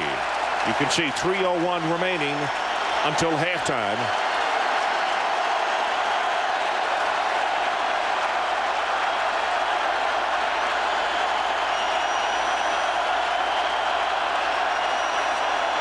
Clausen faked the shovel pass and then drilled this one, threw it low, and it's going to be incomplete. And his response was he was about to deliver, and he saw the defensive back coming up very quickly, very wisely threw it into the turf. That was a big stop by John Lovett's defense. Clemson, a very good effort by the Clemson defense. Just couldn't hold on. Chris Hannon. Colquitt, only 2 punts. See what the lefty comes up with here. Very, very high. Wow. Fair catch is signaled for, and it is muffed. And then he makes the recovery. And now, wait a minute. Here comes a late flag in. We saw the beanbag go down because the punt was muffed.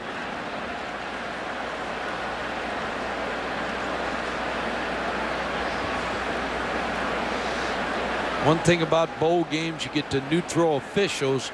Coaches don't know them. Reese Davis, let's check with you. All right, Ryan, Trev Alberts and Mark May with me on the Dodge halftime report. Coming up at the break, we'll give you the very latest on Kansas State quarterback El Roberson's situation. We'll talk about the soap opera that is the Nebraska coaching situation. This is getting good. We got planes on tarmacs. This is good. And I'll tell you about my bowl week best. It could be coach, could be a play. You never know. We'll give you all of that when the Dodge halftime report comes up in just a few minutes, Ron. Mike? Okay, thank you. Reese trying to bait us there. I was going to get a hot dog at halftime. Now I'm going to sit here. I'm going to tell you something, guys. I think halftime's a half hour away at the pace of this ball game. You're going to die of starvation before we get to halftime. We're going to trade. They have called interference on the call, and we're going to try to make contact with the red hat downstairs to see exactly why. I know that there is no more halo rule, and you have to allow them to catch the football anyway. We'll go back and find out exactly why Tennessee was penalized. Whitehurst pressure, the ball given off to Coleman, and now here comes a flag from way across field. Justin Harrell making the tackle.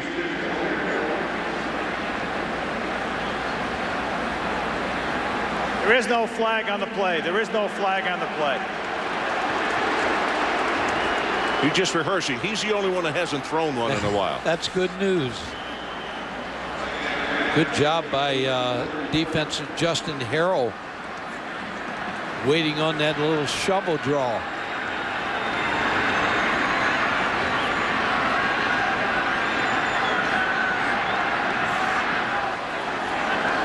So Whitehurst gets the play, and you better hurry here because the play clock is down to 3. Down to 2, and they just got it off. Pressure from the backside, and he swings it out to Coleman, and Coleman's not going to get much. Pushed out of bounds short of the 35. Jabril Wilson is the man who's leading the charge out there. Jabril Wilson from the safety position, leading tackler on this Tennessee team, tied with Kevin Simon, linebacker. Got hurt in the Fresno game early in the year and really come on strong. You know, talking about him, Mike, I recall last year, although they got thrashed, he had 15 tackles in that ball game.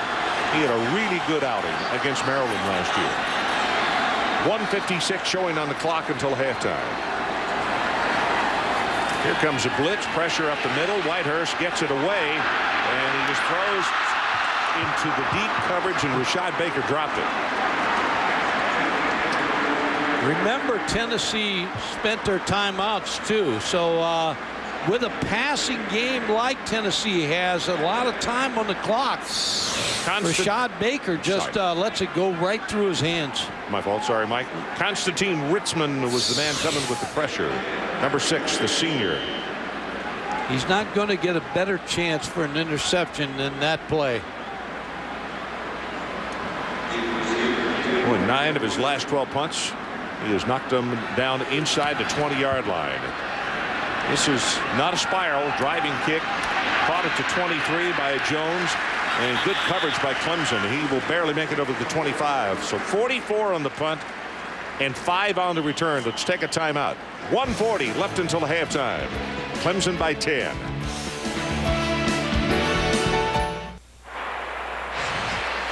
So we are back here in Atlanta, 24-14.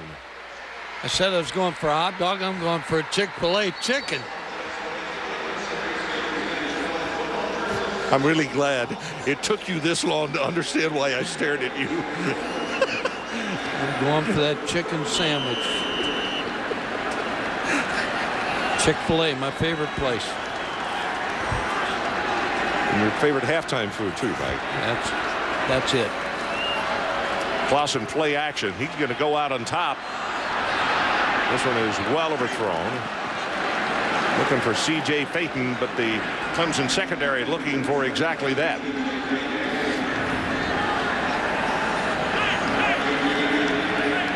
Well, we knew that there would be a lot of passes in this first half. As you look at yardage, Tennessee 199, Clemson 124 rushing, Clemson 102, only 37 rushing for the Volunteers. Well, guys, we're about 2 minutes from being a 2-hour first half. 45 total passes have been thrown in this first half. Wait for the second half. There's going to be a lot of fireworks. Clausen lobs this one out, and the catch is made. Good for the first down to Cedric Houston, who did a good job of ad-libbing out of the backfield. A good touch by Casey Clausen to get the ball to Cedric. It's out of bounds. Stops the clock. No timeouts for Tennessee. Slides to the right, just a little touch pass. You're right, Cedric Houston did most of that.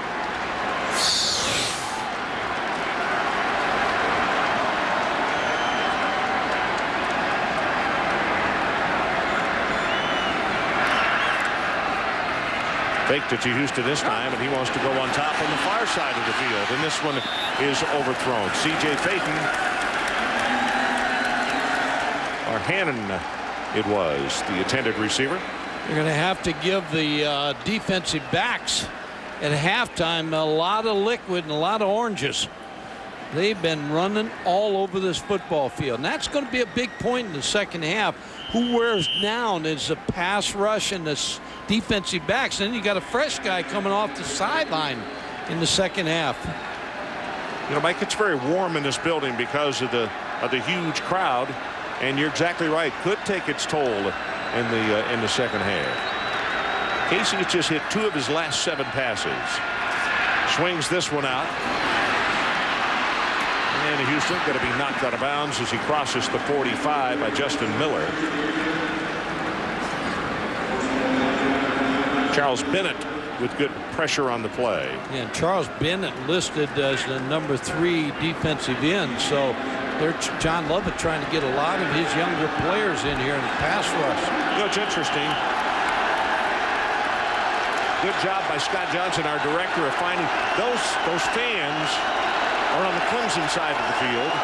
Tennessee, I don't think, elected to have them. They don't have any on their side of the field. And it is going to be a warm second half. Third down. Volunteers need to take it to the 49.5-yard line. Clausen's quick pass, incomplete. Nice job by Ty Hill. Swain couldn't hold on. Ty Hill and the coaches said in the Florida State game, defense held him 3 and out. And then the second series, Ty Hill made an interception. And at that point, they knew they could play and beat Florida State. And that was a big confidence builder for this Clemson football team. Well, now here you get to see Colquitt at his best. He can cook, just hit it full tilt here because he's standing back at his own 30-yard line. But he also is capable of kicking it all the way to the end zone. He wants this one to be a coverage kick. Wobbly spiral. Miller calls for the fair catch, and his own man bumped into him, and they jump ball for it, and Coleman will come away with the ball at the 20-yard line. Well, tomorrow at noon, Capital One Bowl Week concludes, and it will be Georgia Tech, the Yellow Jackets, taking on the Tulsa Golden Hurricane at noon in the Humanitarian Bowl. It's all part of the Capital One Bowl Week on ESPN and ESPN2. You know why that game's important? Because of the cup. that Reese Davis has talked about all week, that the conferences, they're going to give the award to the best record, the best conference. Now, the Mid-Americans 2-0, undefeated, but the WAC has a chance to be 4-0. From the shotgun, Whitehurst. That ball was intercepted to be stayed in bounds, and they say nope. Jason Allen caught it out of bounds, and there is a flag down. Back, it's going to be roughing the passer against Tennessee. 52 seconds left. Well, your defensive linemen get so frustrated they finally get a shot at the quarterback.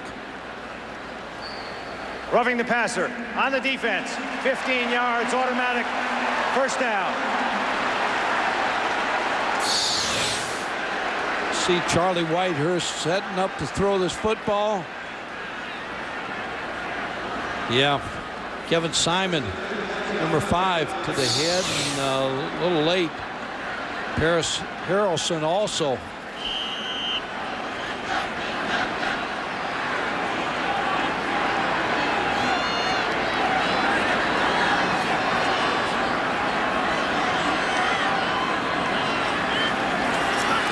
Tennessee shows blitz with the safety, and this pass is caught by Kerr.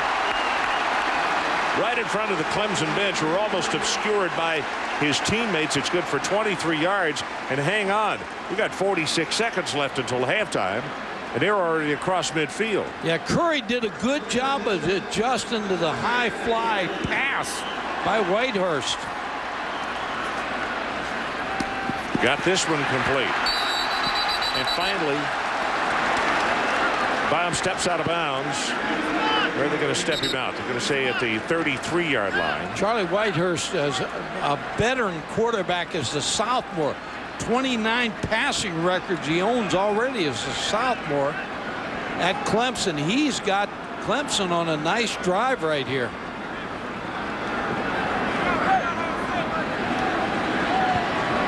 Jim Donnan, the former Georgia coach, went to practice 2 years ago, early in the fall. He told me, he called me, and he said, I saw a quarterback. It's going to be a great player. There he is. Jim Donnan, he's doing the radio. Got that new look glasses look. You got to teach him how to wear that pass, though, Mike. What's wrong with his pass? Look like you've been in a windstorm. And trust me, there's no wind in here.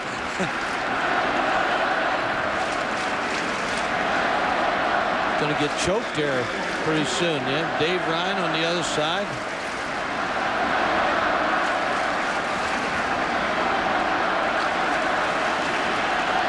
Well, they set the ball not quite enough for the first down.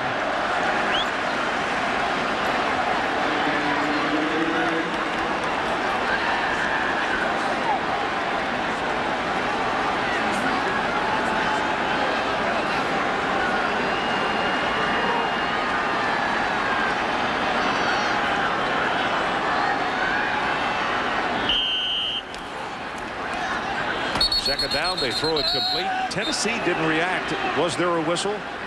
Had to be. Tennessee players just stood there. You know that movie, The Longest Yard? And the longest half. Well, this new movie. A lot of passes is one thing, but too much of this stuff right here, too much Conference filibuster. calls. Yeah. Everybody stopped. There was no play. We need to put 39 seconds back on the clock. 39 seconds. Well, now, why wasn't there a play, Tom? There's no whistle, there's no flag.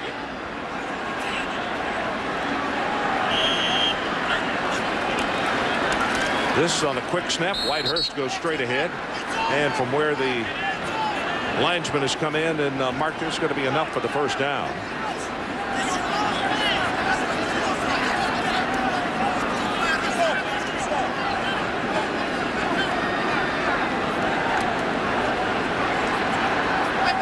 If you like offensive football now, you stay tuned in the second half, because both these teams got wonderful offensive football teams.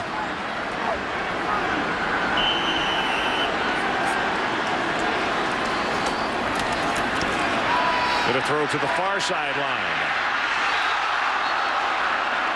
Garrick Hamilton, he just went right, hit his shoulder pad, hit the number 2 and 1, and slid right down his stomach. You see the Chick-fil-A fly cam right here. Almost like a pick on that play, Ron. And I think Jabari Greer is going right to the official and saying, yeah, I got picked on that play. Still 28 seconds left until halftime.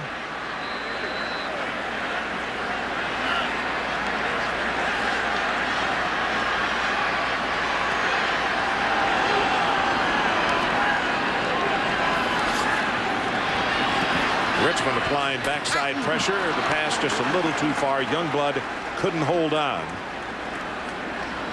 A good strong arm by the young quarterback. 21 touchdown passes this year coming into this game. 12 interceptions. They said in the Tangerine Bowl last year he just got knocked all around, that big loss they had in that bowl game, and that's when all the offensive linemen and really gained a lot of respect for him because he kept getting back up.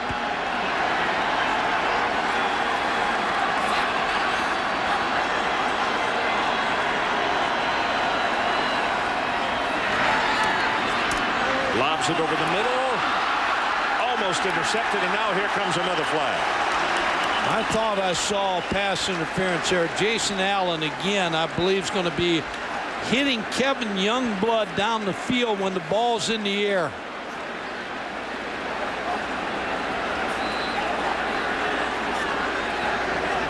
Now they're talking about whether it's catchable or not. There is no flag on the play.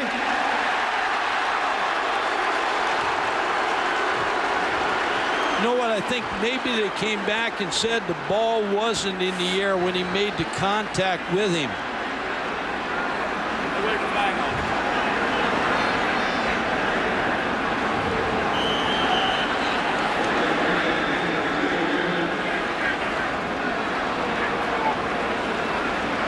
So Aaron Hunt will come on to attempt a field goal.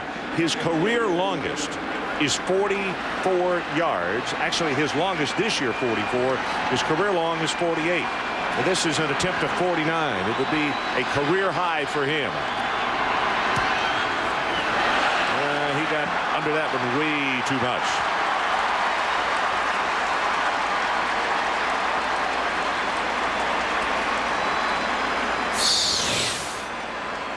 You're right. He on this field goal, he just got too much under. Hit it fat. I'll tell you what, Mike, that was almost a 10-minute possession, and they used 48 seconds. 13 ticks showing on the clock until halftime.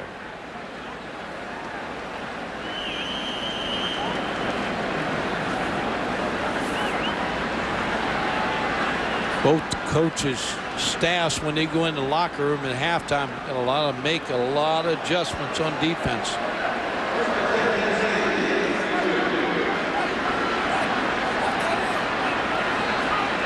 Team in the best shape is going to win this game on the second half. Well, you're right. I mean, this is physically. Yeah, it's turned into a marathon already. Clausen gets it away, and it's complete just across the 50-yard line. Smith is finally going to be tackled inside the 35 of Clemson.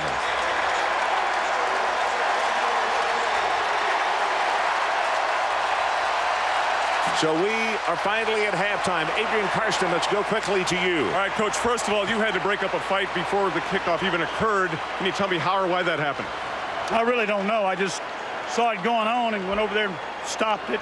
Young guys being young guys, I guess. James Not Banks. something you want to have. James Banks' ascension is over. We'll see him in the second half. Yeah. And with Cedric Houston, how do you get more out of him? Well, I hope we get the football to him a little bit better, and he holds on to it a little bit better. We've not played our best football yet, obviously. We appreciate it, Coach. See you in the second 30. So our halftime score, Clemson 24 and Tennessee 14. Now here's Reese Davis with the Dodge halftime report. Reese. Welcome back to the second half of the Chick-fil-A Peach Bowl in Atlanta, Georgia, the Atlantic Coast Conference against the SEC. And you see the halftime score, 24-14, Clemson on top. Mike, of all the things that I think I'd be concerned about, and I'm sure there were many things defensively that was discussed in the locker room, I would be concerned about the speed of this ball game. It is at a snail's pace, and I think it's hard to maintain focus and concentration. And I'm talking about both sides. I'm not talking about just one. No, I agree with you. And I said I think the defensive pass rush and the corners and safeties, whoever wears out is going to the other team's going to win. And I think the biggest thing for Tennessee in the second half is James Banks. Fresh legs coming on this field. I think they can't not play him man coverage like they played these younger receivers in the first half. I think he could get some big plays. Tonight's first half stats brought to you by T. Rowe Price. Big thing, Ron, 37 yards. I felt like that Tennessee could come in there and run this football game. That's a credit to Clemson's defense. Clemson has been able to shut that running game down.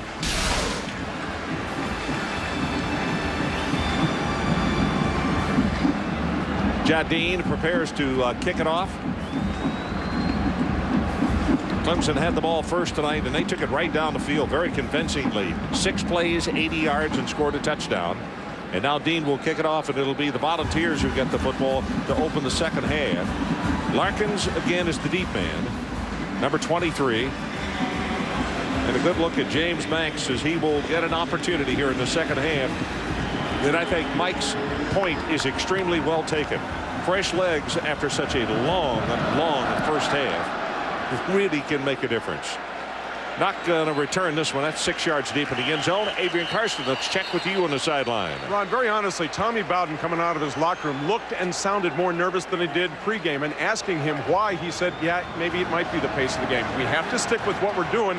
But then, Ron, he reminded me of something called his Indy package, as in Indianapolis 500. He's got half a dozen plays in there. I think the pace speaks for itself. Yes, he's worried about the legs on some of his players. Got to keep doing what we're doing, avoid the sack, but keep control of this game.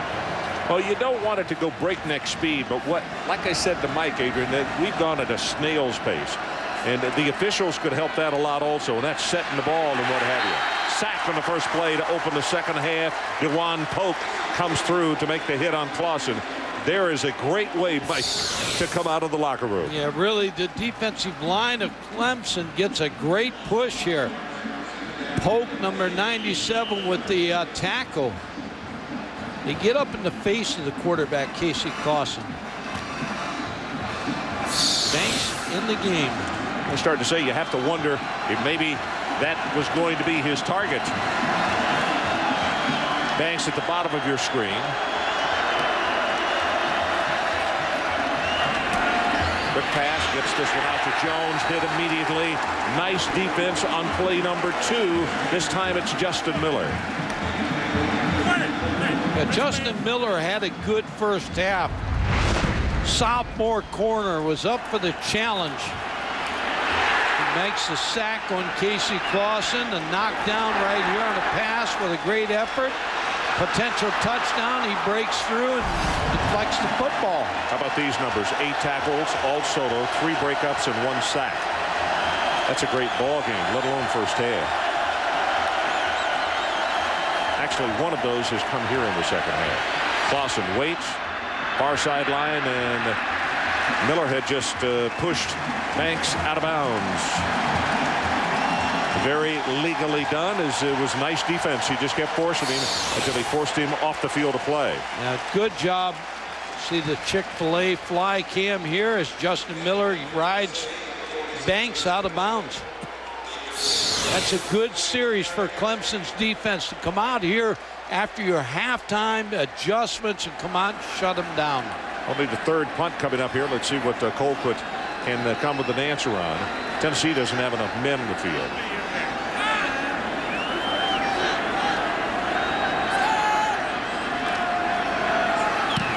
Here's the boot, and this is a beauty.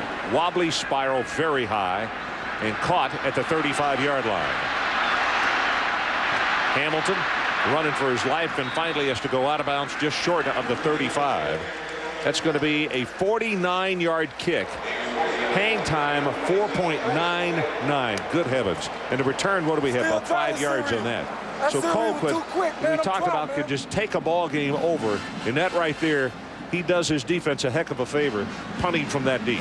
Yeah, he really does. And now Charlie Whitehurst, 13 out of 24, 1 interception, has been pretty well dissecting this Tennessee Volunteer defense. They'll open the second half with Chad Jasmine as the running back. But they give it to Hamilton. And Hamilton puts a head down. He's going to have a first down. Jabari Greer is there to make the tackle. And I'll tell you what, coming out of the locker room, your defense sacks the quarterback and it gets a 3 and out. And then on first down offensively, you come out and you have a 10+ yard play. I would say you give yourself an A on what you did at halftime and the way you started the third quarter. Well, you're sending the signal that you're going to continue playing this football game at a high pace. And a little shovel back to Jasmine, and not much doing there. Burnett and Simon both combined for the stop. Let's go back and take a look at that Ruski in the first half. Yeah, Kyle Browning, number 28, just going to sit here and wait till the flow goes to the right, and he goes to the left for a touchdown. They call it the Panther player. That is the call that Tommy Bowden has put on it, has labeled it for his Clemson team. But it is of the variety. It is a Ruski. Look at all these receivers looking over there for the signals, too. Quarterback then has to tell the offensive line. All the receivers know the signals. Here comes pressure, flags all over the place. Prior to the snap, false start, offense, 5-yard penalty, second down.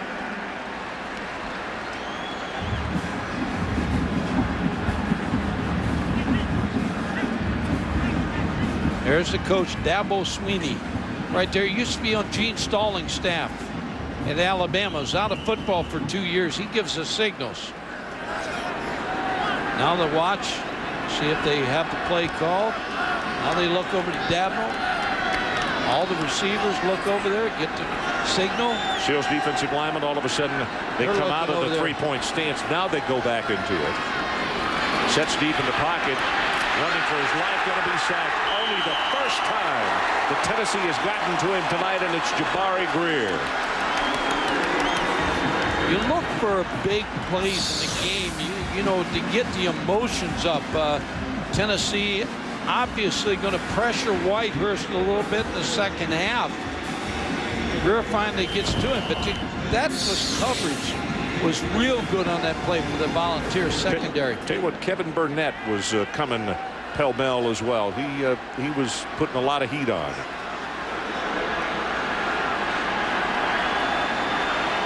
This time they snap it. Steps up, ball is thrown, complete. Oh, what a hit on Youngblood. Youngblood took a shot to the head from Rashad Baker after making the catch. And he's kind of looking around, and I have a feeling he's saying, Cobb County, Hamilton County, where okay, we're in Atlanta. I know where we are. He made a good catch, a good throw right there in between Rashad Baker and the corner.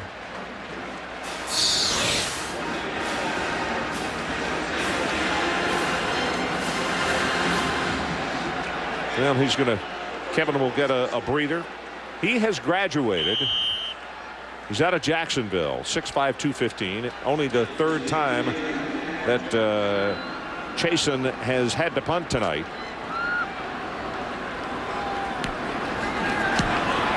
This is a beautiful kick. Driving spiral and bounces high, and it takes a Tennessee roll into the end zone. It's 49 yards in the kick. So we'll take a timeout. 10:38 left, third quarter, and our score remains a 10-point margin for Clemson.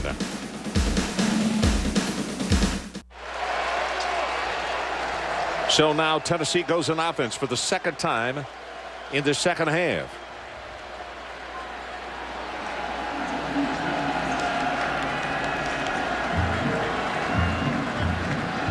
Have to wonder if the Volunteers are going to try to get that running game going a little bit more. What do you think? Banks is on the sideline in this series right now. Cedric Houston, the tailback, and the pass comes out here and is caught by Rebel.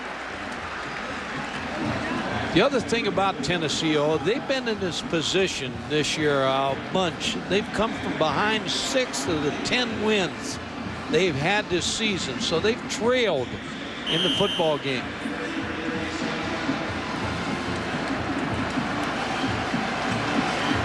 I'm sure that man likes the fact that they have been able to come from behind, but he wishes they wouldn't do it quite so often. And wow. Your stomach can only stand so many of those kind of juices. Here's Houston. Vaughn comes up to make the tackle on him, and boy, again, Mike, well, let's see, it's going to move the chains, but that Clemson defense has been very, very stubborn to run on. They have the front, Vaughn, Donnell Washington, Polk, and Maurice Fountain. John Lovett's got a nice plan here against Tennessee's running game. And majority of that rushing yardage by Clemson has been when Tennessee went to a 6 defensive back package and they busted up the middle on it. Only had 1 linebacker in the ball game. And they show blitz off the corner, and they come with it. Pass complete to Swain, and he'll go for about 6 yards. Travis Pugh comes over to make the tackle on him. Got to be patient, and that's what Casey Clausen's doing right now. Sees the blitz coming, the outside. Eric Sampson, the linebacker's coming. They just throw the quick hitch to Jason Swain on the outside. I tell you, they have sent Eric Sampson a lot on the blitz tonight.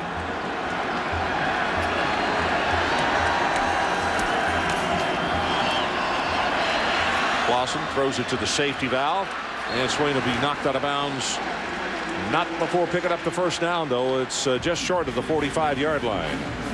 Both these teams tonight defensively, when you talk, Randy Sanders, the offensive coordinator, nobody wants to give up the big play. You see him send Banks in on that play, and Banks was kind of standing over there, wasn't ready to go in. Mike, right now, Clemson has the number 2 defensive line in there. Again, it goes back to the point you were talking about. Yeah, it's keep them rested, keep them fresh. When they have to drive, a long way, let the other guys play.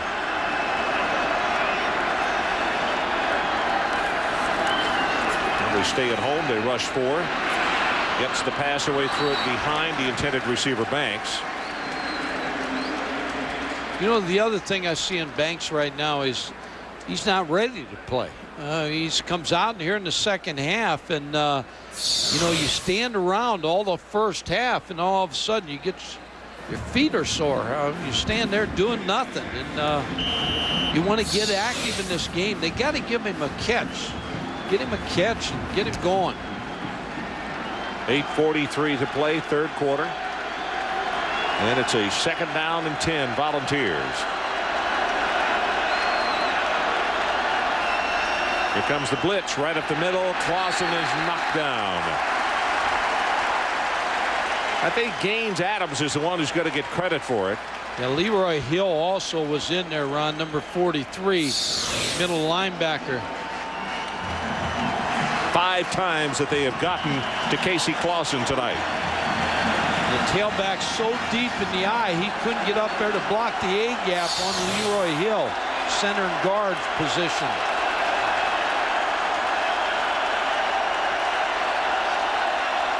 That ties a season high, by the way. 5 sacks given up by the Volunteers in one ball game.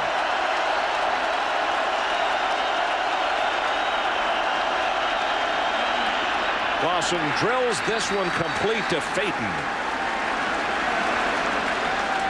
And boy, he knew where the sticks were at. He knew exactly where the sticks were, because that is going to be good for the first down by about 10 inches. And when the offensive line of Tennessee protects, you got twists going on right there between the end and tackle, and give Casey Clausen that much time, he's going to find Phaeton. Now Clemson comes back with the first team down 4. Got them a breather for a couple of minutes. Coming on the blitz too. They show the blitz. Now let's see if they come on it. Yep, there's Sampson. They bring him off the edge again, and the pass goes the other direction. And whoa, what a hit of Mark Jones. He gets picked up and slammed into the artificial turf. Travis Pugh was there to make the tackle. You can see now Travis becomes an orator. Good job by Tennessee of picking up the blitz there, especially the backs. Cedric Houston did a good job.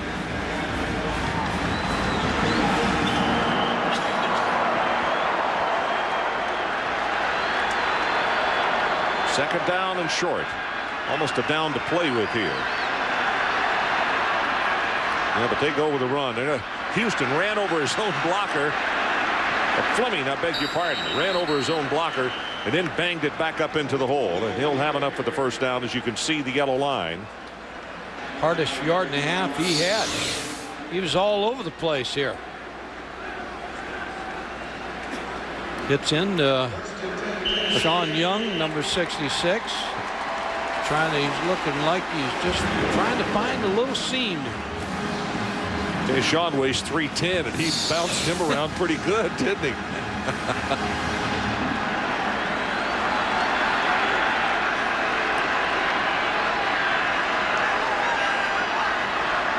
Comes a blitz again. Looks like he's going to check off. Here comes the coming off the corner, coming with a safety. He's got man coverage and can't hold on to it. C.J. Phaeton had what he wanted, saw the blitz coming, checked off to the fade route. They bring them all, but Tennessee picks it up real well. Here's the throw to C.J. Phaeton, just runs out of real estate. Justin Miller on coverage.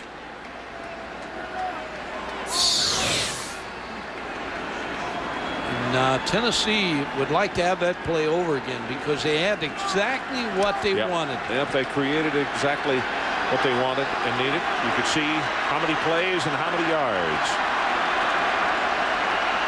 Play clock is down to 3. Clausen, boy, pressure coming on him up the middle. Gets it back to the safety valve man, caught by Phaeton, and Phaeton was one tackler from breaking that for a touch. That's a really nice effort.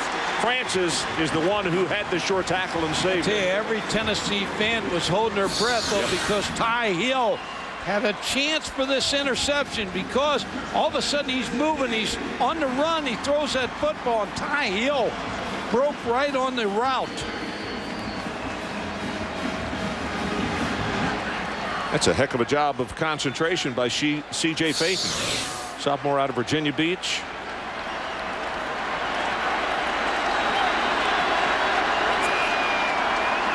Big first down there.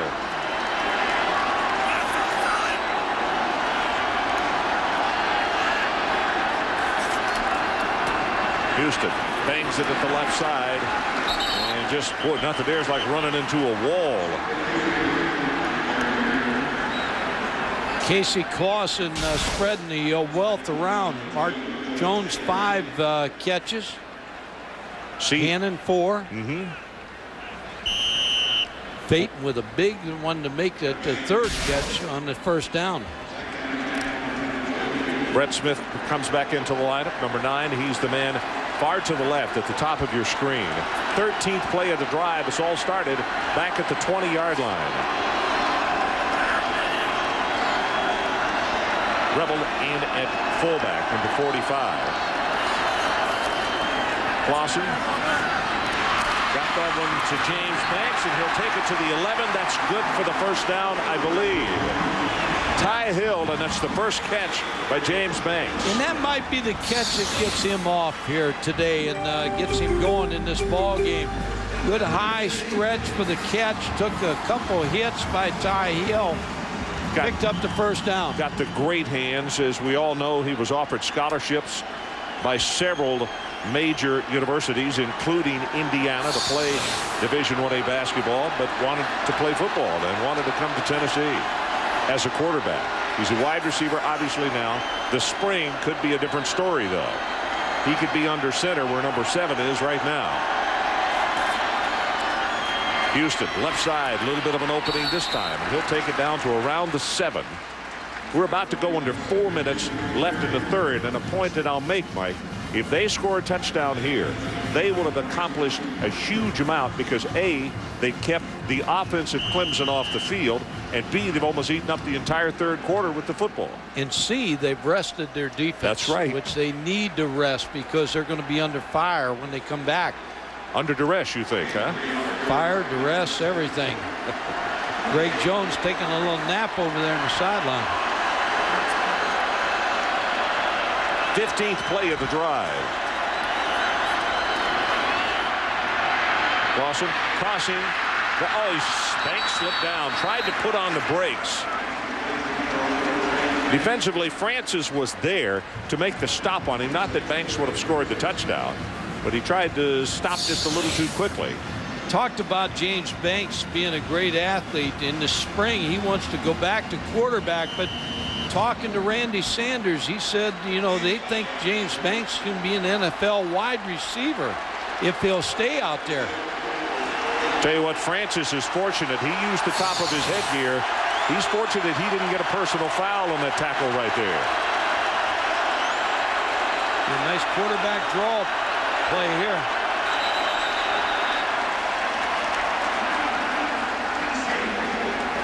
Timeout, Tennessee. 2:47 left in the third. Volunteers on the lip of the cup.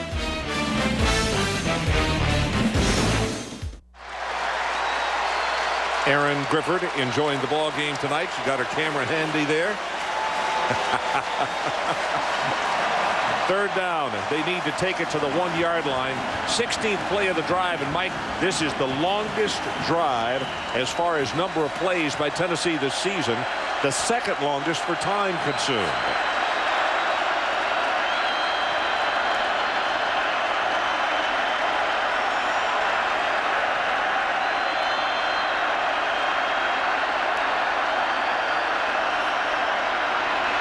Clausen.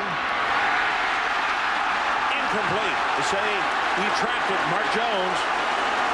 And Clausen comes running down the field to talk to the officials. Boy, that's a quick flag right there. You quarterback, you're excited, you think you get a touchdown pass, and you come and challenge it, and that flag goes right away.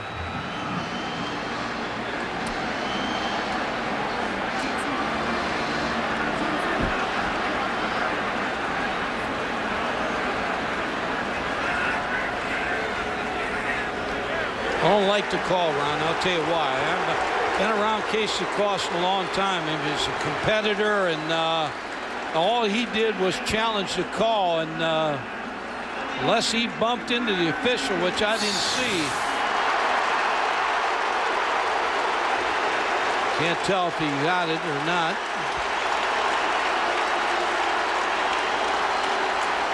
Casey thinks he has the touchdown.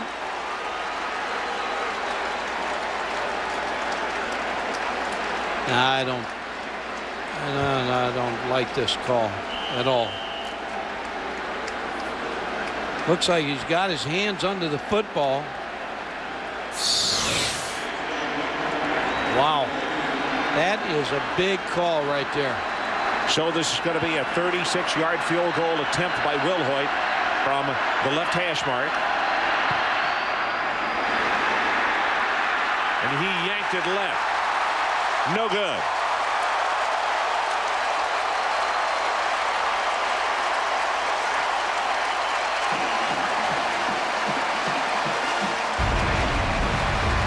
So as we go to break, take one more look at Wilhoit. And like he tried to overkick it a little bit, overcooked it left.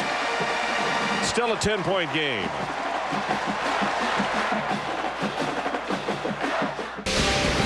ESPN's exclusive presentation of the 2004 Chick-fil-A Peach Bowl. Beautiful night downtown Atlanta. Listen to this, Mike. 17 plays, 8 minutes, 62 yards, and they come away with no points. Yeah, that is difficult. I go back to that penalty on Casey Clausen. I think that was a bad call.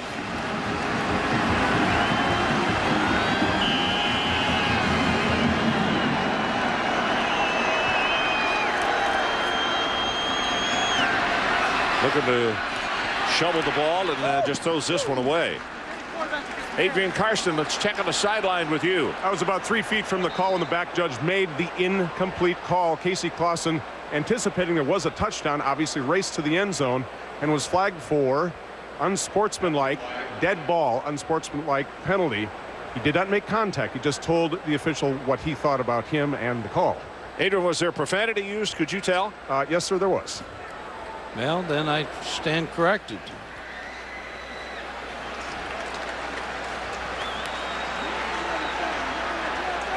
Randy Sanders, the offensive coordinator, talking with Casey. Yeah, then Casey Clausen made a big mistake then.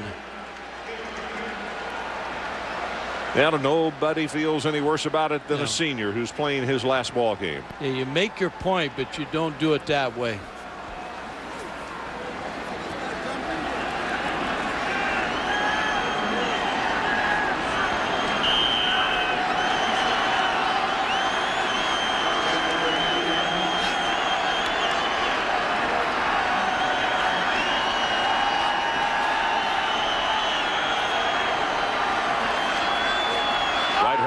Quick shot. It is almost picked off.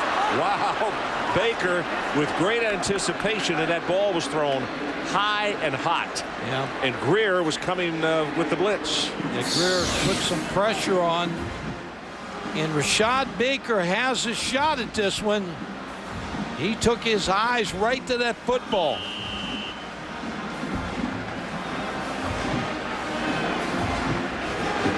Actually, good job by the receiver to turn to a defensive back and save his team a touchdown. Coleman and Jasmine both in the backfield now.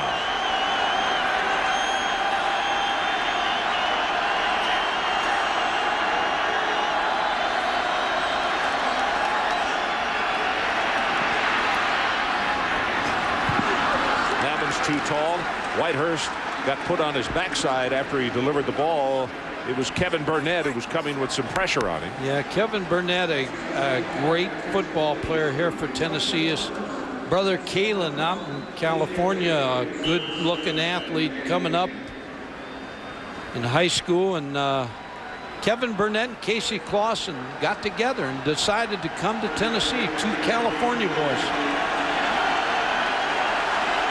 It's now third down, and the line to make is out at the 30. And the Tennessee defense now in the Tennessee waltz.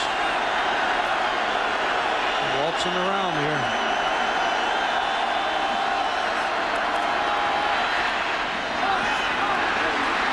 In and out of the hands of Youngblood. Ron, can you throw it any better? Charlie Whitehurst puts great touch on that football to Youngblood. Under pressure. Charlie Whitehurst going to get the blitz, going to go down, doesn't really see the ball being dropped.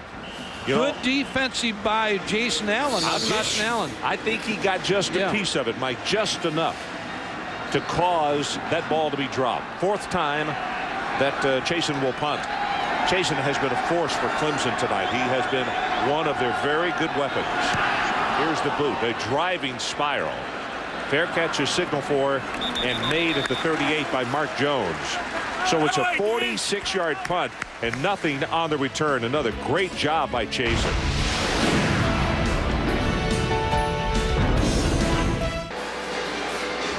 Well, before the game tonight, Steve Robinson, Executive Vice President, presented both schools with a $30,000 scholarship check.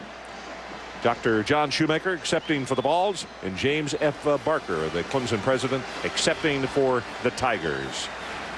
Chick-fil-A. Yeah, I was going to say, Ron, Chick-fil-A does a lot for charities. And the cows are always present.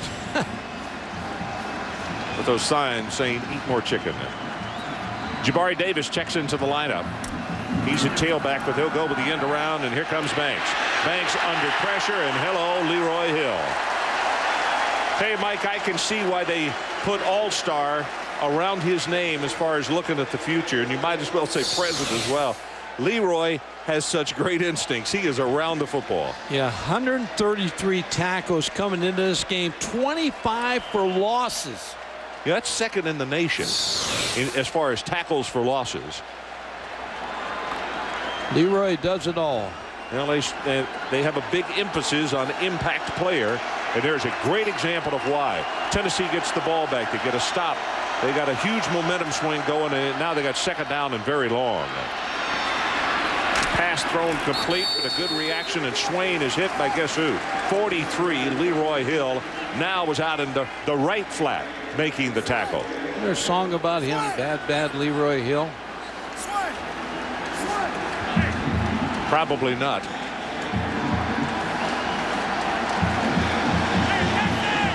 About to go under 1 minute left in the third quarter.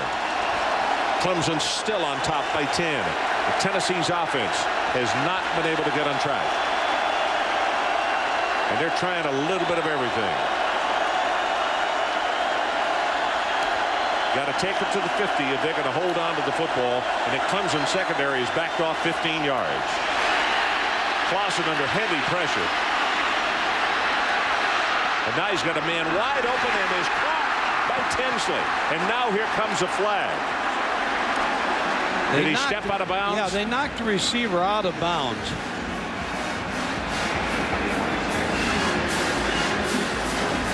Tinsley's had this happen a couple of times tonight where he's come open, and the quarterback has not had time to search him out.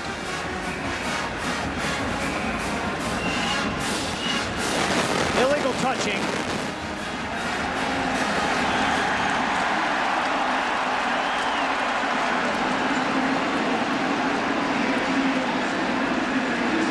Bring it back. That's a loss of down. I don't know.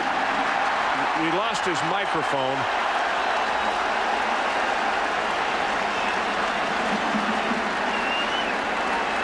Got knocked out of bounds, came back in, can't make the catch.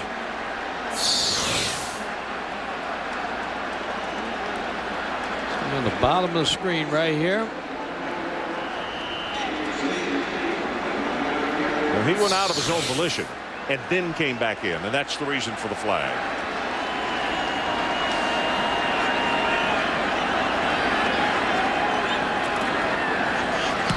Holcott's kick. Spiral's not going to turn over. Bit of a line drive, and here comes Hamilton. And Hamilton, good job. Not many times do you get him with a one-on-one, and he is tripped up just as he crosses the 30. For tomorrow, catch NCAA basketball. The Temple Owls take on Gracie Wright and the Indiana Hoosiers at noon on ESPN2. Then at 7:30 Eastern on ESPN, SMU battles Oklahoma State. All coming up tomorrow on ESPN.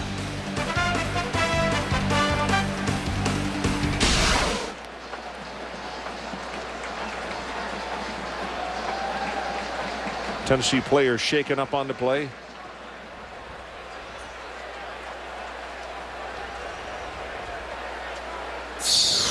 Might be Cedric Houston. Yep. There, he's getting blocked.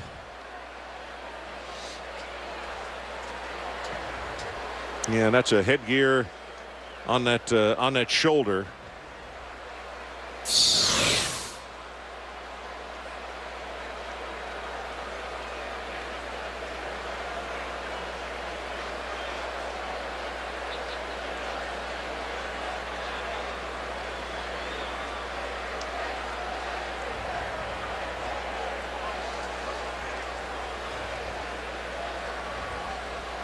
And now a timeout has been taken with 7 seconds left in the third.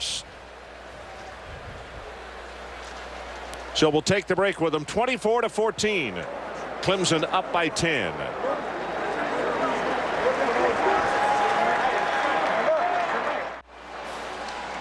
Houston left the field under his own power, which is very good, of course. So the Volunteer fans can breathe a little easier.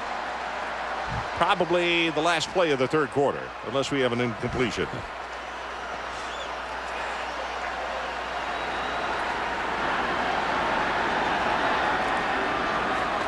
And it's Jasmine on the running play, and he'll be stopped at the 35, and with that, the end of the third quarter.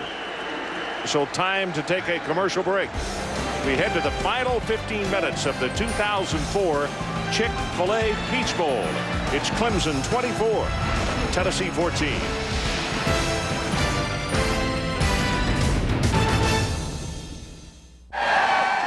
Coming up next. next on ESPN, a Big East, Big 12 matchup between the Villanova Wildcats and the Kansas Jayhawks. And we'll take those of you in Philadelphia and Kansas out to that game in time for the opening tip. And we'll keep you up to date on the conclusion of our game here in Atlanta at the Chick-fil-A Peach Bowl. So for those of you who are standing by to see basketball, do not fret. We'll get you out there in time for tip-off.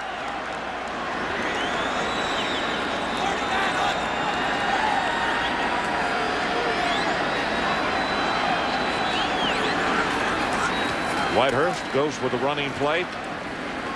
And very short yardage by Jasmine. Justin Harrell making the tackle for Tennessee. What Clemson needs right now is a drive to rest their defense a little bit and put a nail in the coffin here. Tommy Bowden's offense been real close in the third quarter to making some things happen. Just haven't got the job done. Third down, they need to take it to the 41-yard line. And they're going to hold on to it.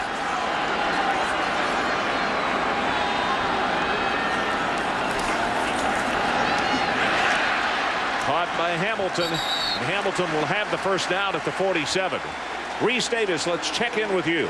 Coach, to $2.5 million to try to get him to reconsider. We still haven't heard from Houston Nutt or Frank Broyles, so we still don't know whether Houston Nutt's going to stay at Arkansas or go to Nebraska, guys. Well, Reese, I have a feeling if he's not on the plane right now, we need to check his head and his temperature. $2.5 million.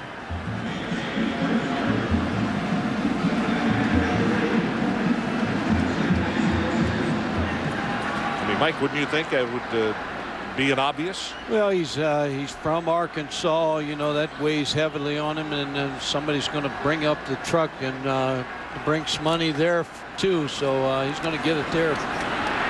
Maybe not get $2.5 million, but he's going to still get a big bundle. Richmond will step up to make the tackle on Coleman here.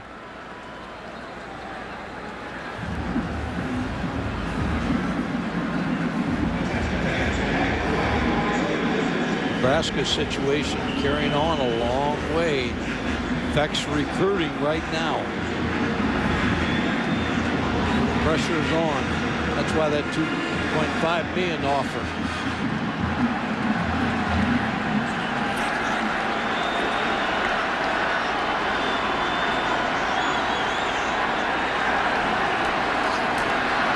Pressure on Whitehurst, and he threw the ball behind him. And I'll tell you, he got decked after he threw the ball, as Wilson was coming in on him pretty strong.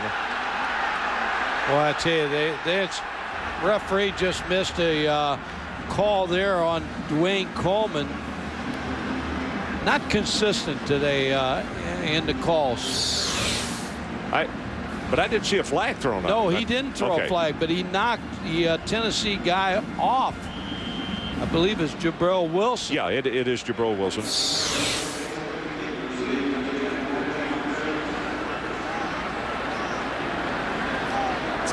Mark Jones is the deep man, is chasing with his 5th punt of the night. Wobbly, hanging spiral, and the fair catch is made at the 16-yard line. Well, for those of you tuning in to see the Wildcats and the Jayhawks, a game is coming up next here on ESPN. Viewers in Philadelphia and Kansas are going to take you out to that game in a few moments in time for the opening tip, and then we'll keep you up to date on the conclusion of the Chick-fil-A Peach Bowl.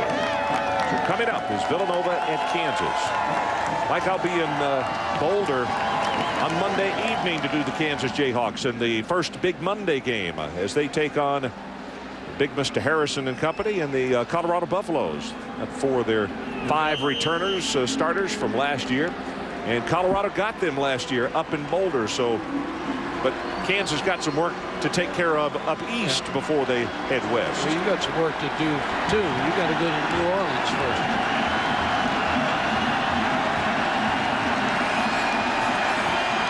Clausen and company on the field with 12:31 to play in the ball game. Fleming, the lone setback. Clausen dumps it off safety valve to Fleming.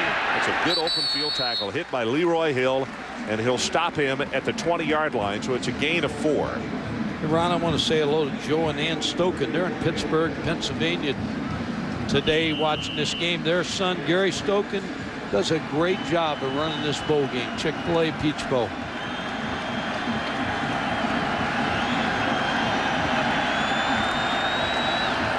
Here comes a blitz off the corner from Sampson, and the ball is thrown errantly.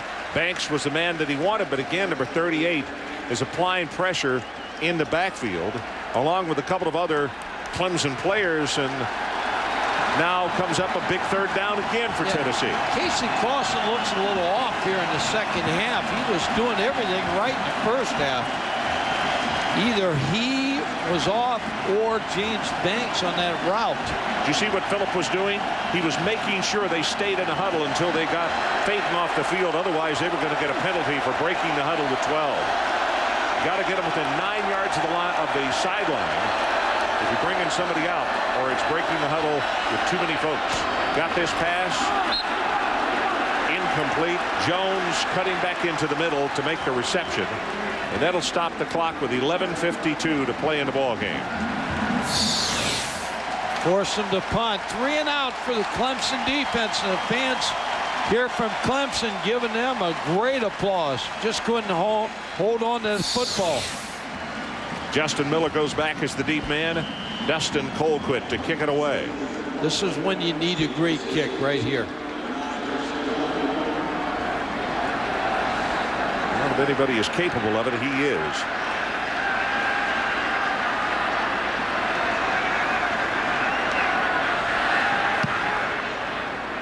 Spiral's not going to turn over, though. Point stays up, takes a high bounce, and goes out of bounds. Let's see, they're going to spot it out at the 43.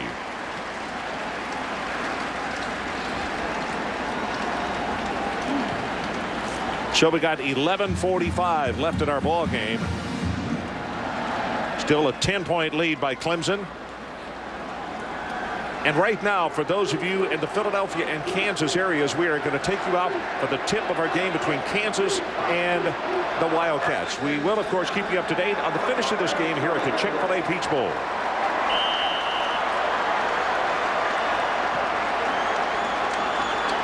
Well, for those of you staying with us, we'll update you on the basketball game until we get you out to Lawrence, Kansas, where we're done here in Georgia. Whitehurst running for his life, gets out of bounds, and it's a good thing. And here comes the flag.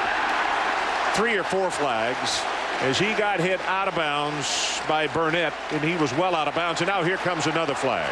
As Tennessee lost their cool on that play, that's going to be personal foul and then unsportsmanlike conduct. So it'll be a 30-yard penalty, or 30 yards in penalties. And guys, well, anyway.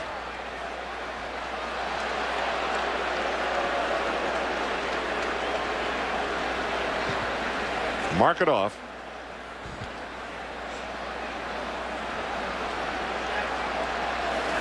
Dead ball, late hit out of bounds by the defense. It's a 15-yard penalty. Dead ball, unsportsmanlike conduct, 15-yard penalty against the defense. Like I said, now mark off 30 yards and let's keep playing football. Here's a fake by Charlie Whitehurst running to the sideline. Gets hit late. It looked like Kevin Burnett tried to pull off a little bit. It was very late, and then Burnett still upset. Now we're trying to get confirmation, and Adrian, if you can get to it, was he ejected from the ball game? He's gone to the sideline. I don't know if it is by the coaches saying we want you on the sideline, or he has been ejected.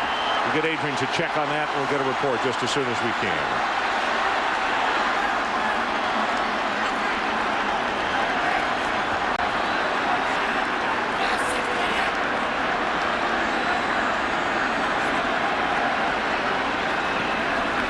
Blitz comes up the middle.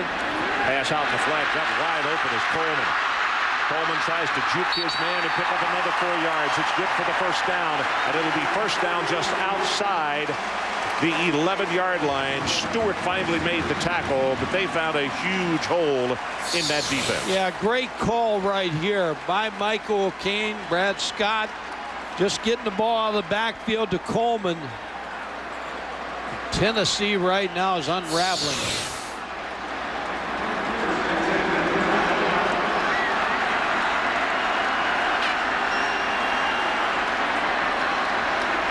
You see the numbers, very impressive with what they've done in the red zone. This is Hamilton on the end around at the 5, at the 2, at the 1. Touchdown. And a flag is down back at the 10.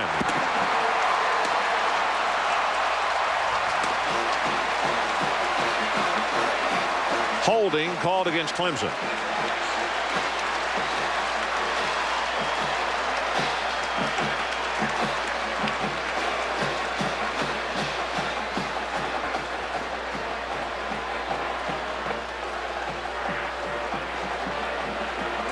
We've had some penalties. Holding on the offense. 10 yards from the spot of the foul. Repeat first down.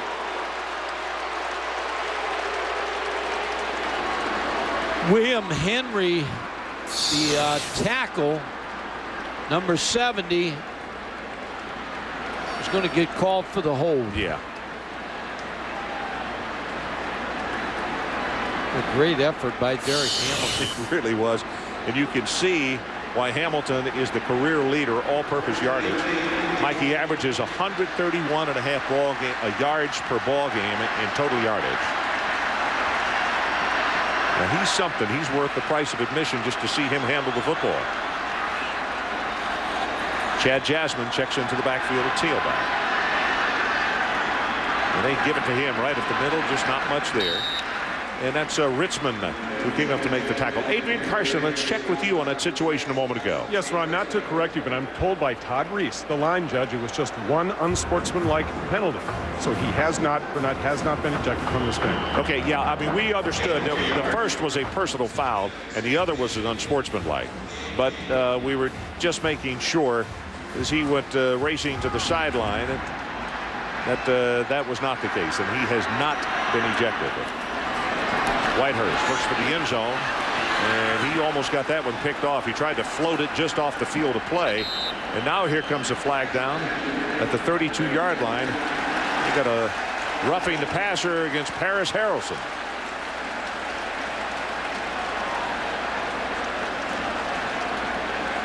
We talked about it in the first half. You know, when you get those personal fouls and you go give them both ways, that doesn't stop anything. Roughing the passer on the defense. Half the distance to the goal. Automatic. First down.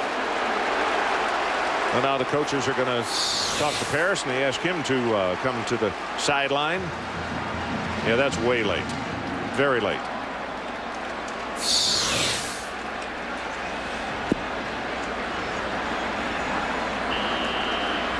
Lost their cool. Philip looks like he's not too far from losing his with his players. Dwayne Coleman now replaces Jasmine at tailback. They like to throw to him, and he's the guy that's got the wiggle in his run, where Jasmine is just more of the straight-ahead blaster. Blitz up the middle. Ritzman all over him. Pass thrown well out of bounds.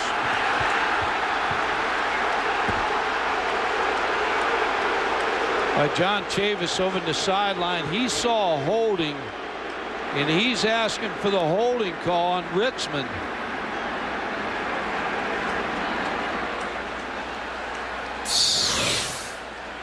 Ritzman's going to come off the corner, and he feels like he's being held by William Henry. So second down and goal.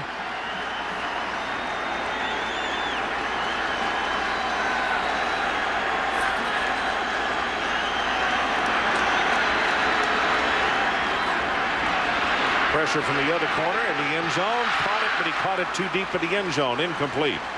Kevin Youngblood with a great effort. But with those gazelle-like strides, he came down beyond the end zone line. Well, we've heard all about the wide receivers at Clemson all year, and they're everything they were talked about. Chick-fil-A, like him, giving you that Youngblood stretch. Derek Hamilton, Kevin Youngblood, Curry, they got some exceptional receivers. Whitehurst takes a hit.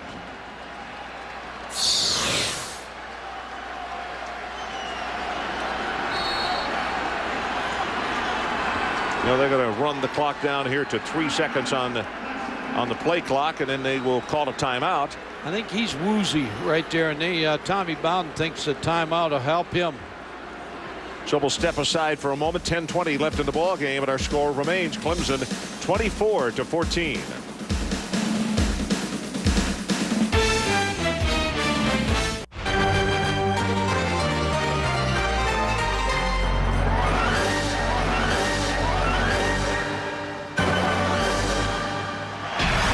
So we are back, and here's a reminder.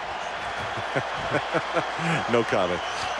The Jayhawks have gone up 11-8 in that ball game out in Lawrence. We'll get you there. The markets that did not leave the ball game as soon as this one is over. That pass is thrown complete. Youngblood, and he is going to be stopped at about the 2-yard line by Jason Mitchell. Boy, Whitehurst does a great job of getting this pass off. Jabril Wilson came on the blitz, and Whitehurst shows you he's 6'4", 220. He's got that ball released.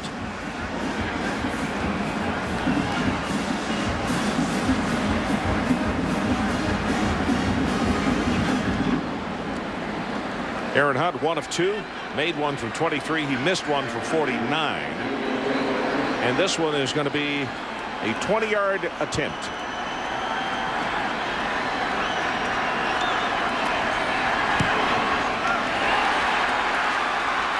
Missed it.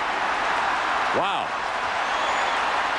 You know, that short angle again. Yep. I thought they maybe would take a delay of game and get back a little bit, but they didn't.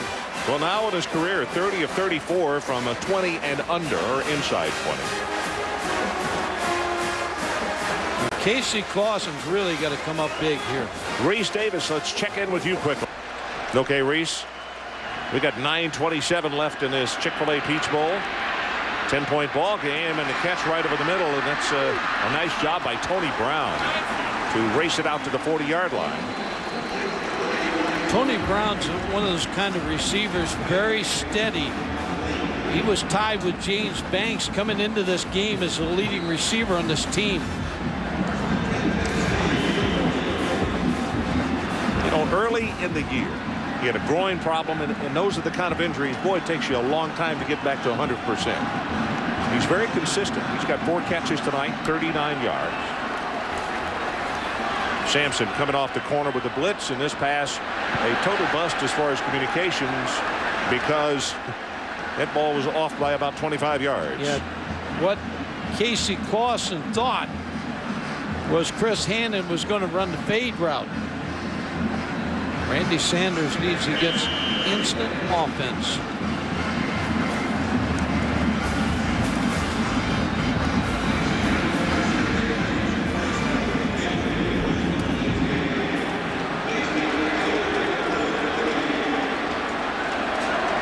Nine minutes left in our ball game.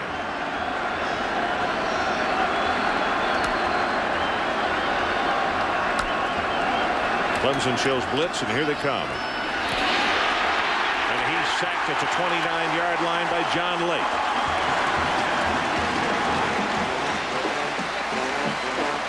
Casey Clausen saw the blitz coming, just did not get rid of the football. Starts to dance around, and then now you don't have time.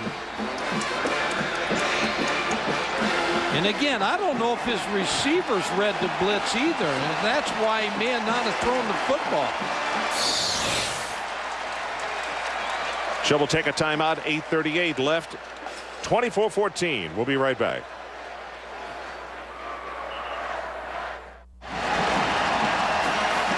So we're back 24-14. A lot of penalties and a lot of passes in this ball game, and some people have just kind of decided to relax.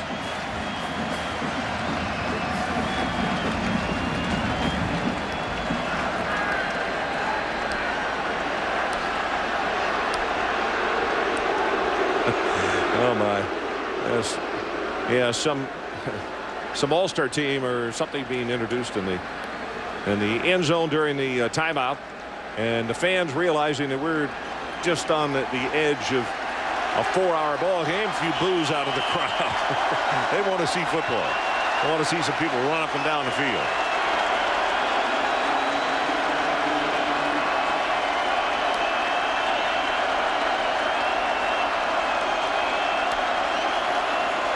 Sampson comes off the edge again with the blitz, and the pass is almost intercepted by Ty Hill.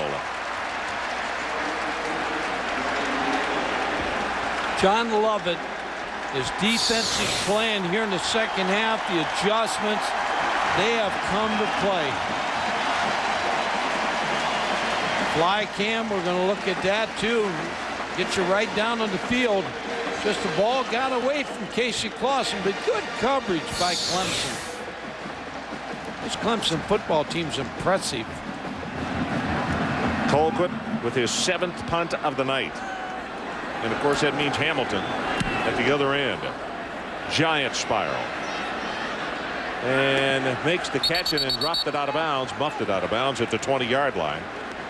The attendance tonight, and it is a Georgia Dome record. 75,125, and you see the 2 Super Bowls well underneath this in the 2003 SEC championship game. Largest crowd for a sporting event here. They did a good job here. Tennessee fans among those 75,000 want to get something happening here. Clemson, Ron, next year will go into the season ranked in the top 15, 20 teams in the country. They'll return 56 Letterman next year. Young football team. So, Mike, we had the asterisk by that, saying that it's the largest for a sporting event in the building. As this ball is thrown complete to Ben Hall, the tight end. Here's the 3rd reception of the year by Ben. And I do need to make one point. I don't mean to interrupt you. No, go ahead. Billy Graham drew over 78,000, so that's the reason you have to put an asterisk by it and say for a sporting event. But Billy Graham with 78,000. Well, Billy Graham should be 78,000. Yeah. It should be more than this.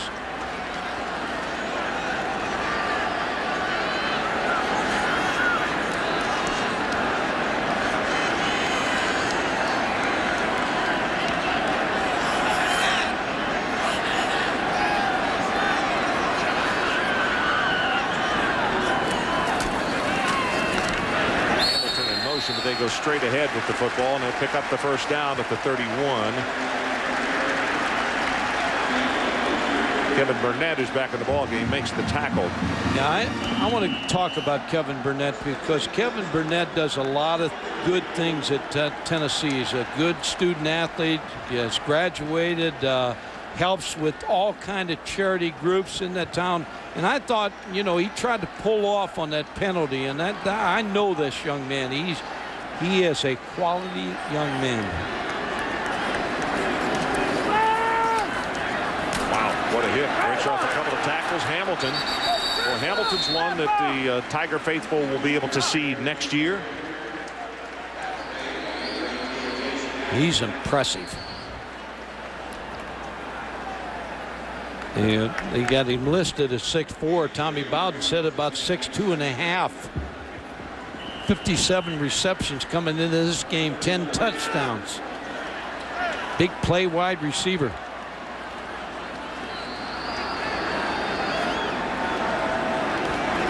Clock about to hit 6.5 minutes left in the ball game.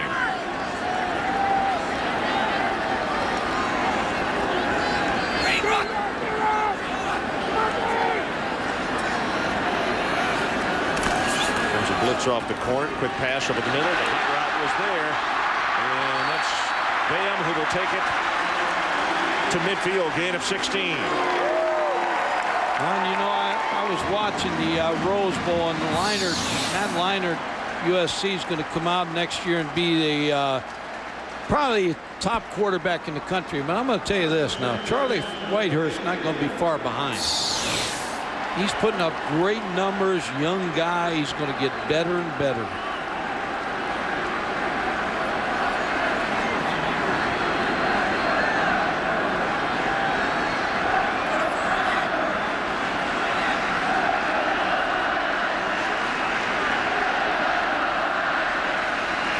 Whitehurst, quarterback draw.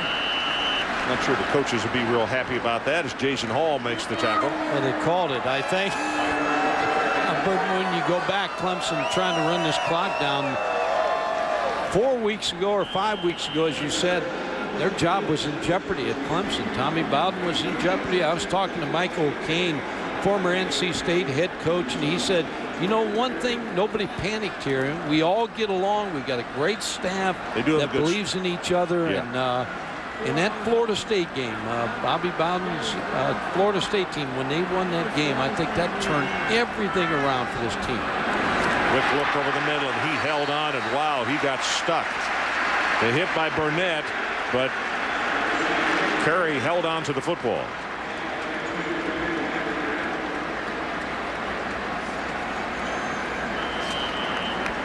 You know, I was very happy to see that Tommy not only got off the hot seat, but was given an extension in his contract, because he is a really good Christian human being. That, you know, college football, if you're running people like that out of the game, then I'm sorry, we need to check the direction that this sport is going in.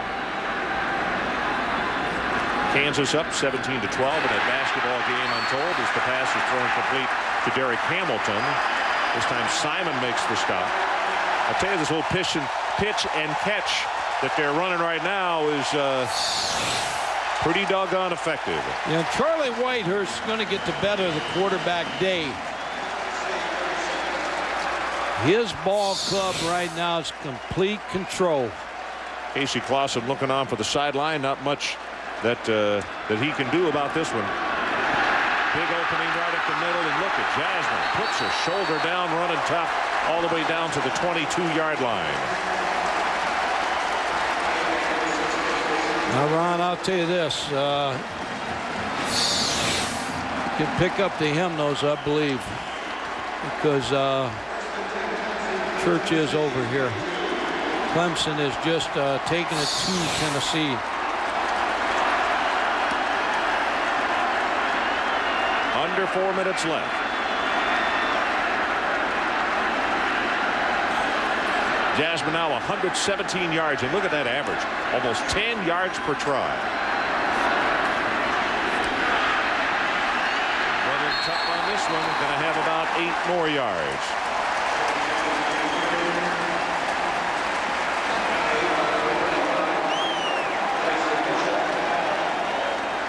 Both these teams got rocked last year in the bowl games. Clemson got a rock too, but that's what they're playing for. You know, Phil Fulmer is going to be very, very disappointed over this, because not just the loss, but they had changed their practice, tactics, and everything before this ball game, because they got whipped badly in here last year by Maryland. I mean, Ralph Friedgen's team just really hammered them. As they go straight ahead with Jasmine again, first down. Now the 11th play of the drive, and you really thought that with so many veteran people, particularly like Clausen and quarterback, that they would come in here and play lights out. But I'll tell you, Clemson, particularly as they have come down the stretch, they have proven that they are a worthy opponent of everybody. Yes, you know, a lot of stake for Tennessee, you know, ranked about five spot in the BCS, and the AP, and so they could finish in the top 5, but this loss is going to take them out of there. I think Tommy Bowden wants to call a timeout right now with 2 minutes and 36 seconds left in the ball game, and we will step aside with them. Clemson by 10 and trying to make sure that they don't drop this thing. ESPN's exclusive presentation of the 2004 Chick-fil-A House.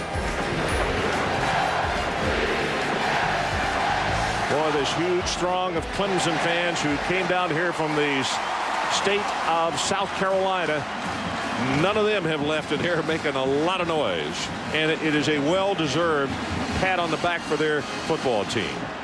Coleman now comes into the lineup, replacing Jasmine, a tailback. And they'll give it to him, and he's hit behind the line of scrimmage. A couple of things to say, Mike. We talked about we head now down to New Orleans. This crew gets the opportunity to do the national championship game on ESPN radio every year. This will be the 6th year for us, and we look forward to that.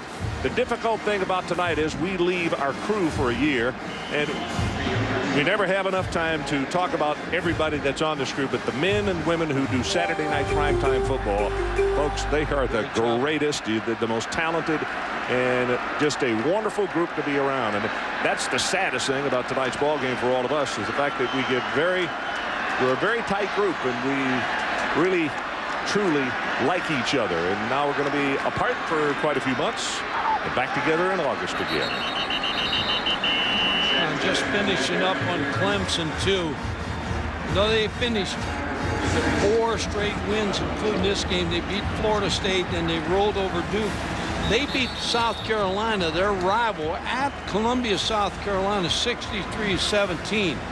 You don't think this win, coupled with those games that they finished off, is not going to help these guys in recruiting?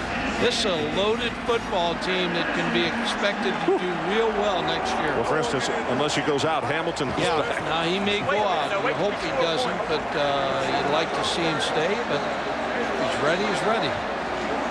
Well, they're getting ready with the Gatorade for Tommy Bowden. He keeps inching out on the field.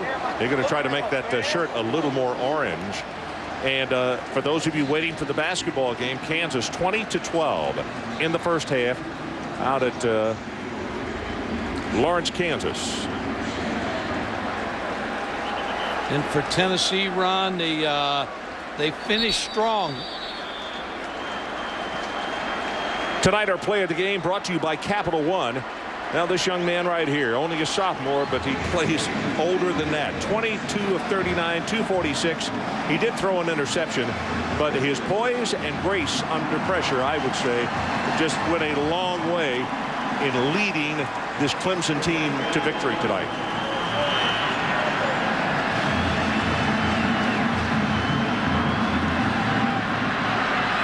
And Whitehurst just simply throws this one away. The other thing I was thinking about when you're talking about the crew and everything, these football teams are together for 5 years, sometimes as seniors, and a lot of seniors playing their last game. They'll never play again, and this is the last time this team will be together, and so it's tough moments for them too. Well, it is, because boy, when you include meeting time, practice time, workouts during the off season and what have you, it is long. 28-yard attempt coming up here. He got it, and he drills it home.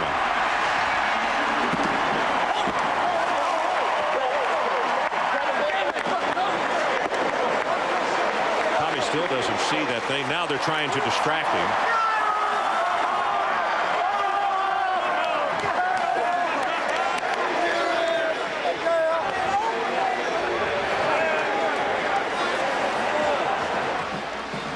Well, the joy on one side and not so joyous on the other. And that's the way it goes in this sport, and particularly when you come to the bowl game time.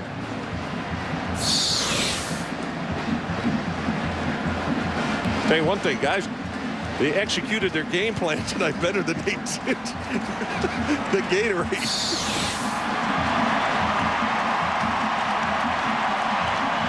Clemson drive, 14 plays, 70 yards. I'm going to move them up to the top 10 preseason next year. Well, the dynamic shots you've seen are provided by the Chick-fil-A Fly Cam, another technical innovation from ESPN. And keep inventing all those things. Well, here it is right there. Those lines are set up so it can speed down the sideline that it is set up on, and give you shots inside the crowd, and then also right down on the field of play. Here we go, back the other direction. That's why they're the leader in sports. Yep. ESPN. The worldwide leader, Mike. Worldwide leader.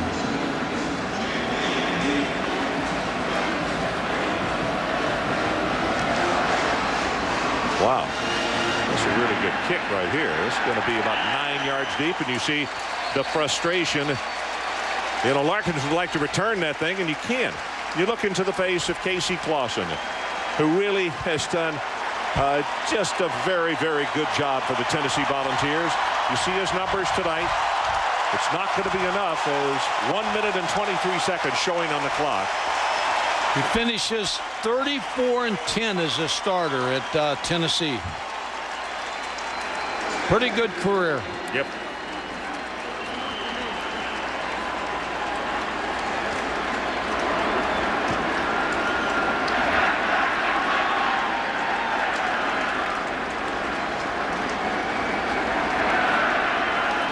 Corey Larkins is in the ball game at tailback. Clausen's pass a little off the mark, intended for James Banks.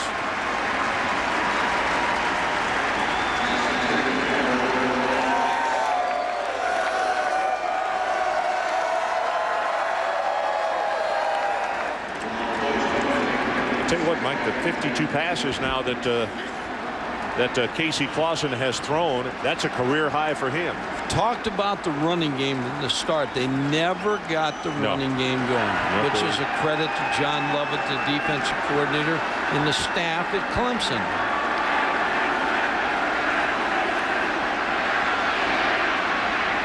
Drills this one, has it complete. Tackle is broken, and James Banks loses the football, and they say no, play was over. It is dead at the 42 as Ty Hill made the tackle. So that's good for 22 yards, and the clock will start up again as soon as they move those chains. 1:09 left in the ball game. The other thing the crowd's chanting is ACC. Anytime the ACC gets a chance to down an SEC team, these fans really enjoy it here. Yep. 22-15, the Jayhawks on top in that basketball game. We'll get you there shortly.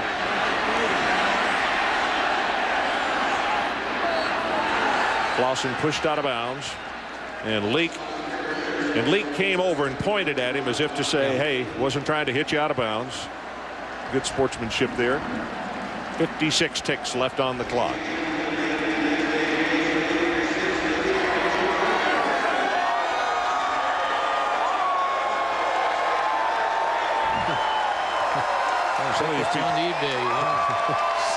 Some of these people spend a lot of time on these signs, don't they? Oh, they do.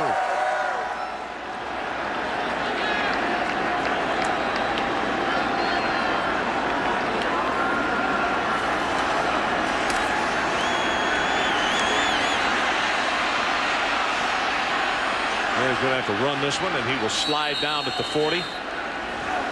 Leak was right there to cover him, but he didn't go after him. So we'll be heading toward Allen Fieldhouse very quickly when this one shuts down in 47 seconds. And Kevin Burnett now has another year, Ron. I hope he comes back. Now, there's a lot of people talking about the draft for him, but he's good for college football. I hope he comes back.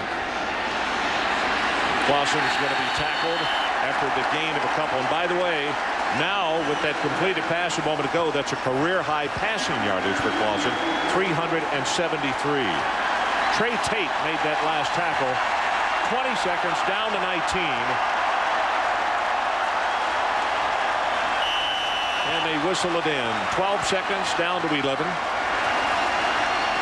And Tennessee just grounds the football to stop the clock with 8 seconds left.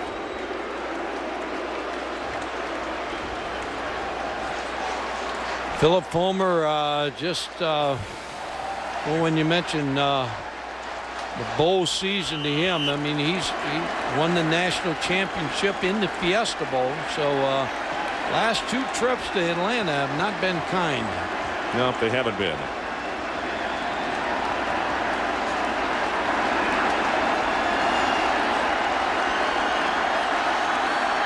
Could be the final play of this 2004 Chick-fil-A Peach Bowl.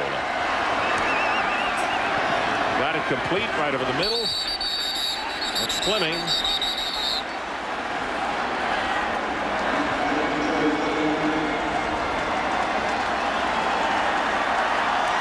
Two seconds left, and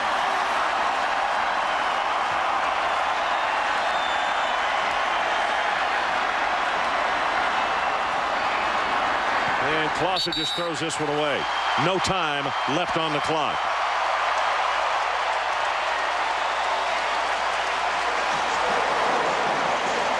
So our final score is Clemson 27, Tennessee 14. Coming up next, college basketball between Villanova and Kansas. For Adrian Karsten, Mike Gottfried, and our entire crew, I'm Ron Franklin. Now let's take you out to Kansas and that ball game in Lawrence at Fog Allen Fieldhouse. Right now, here is Mark Jones. Mark?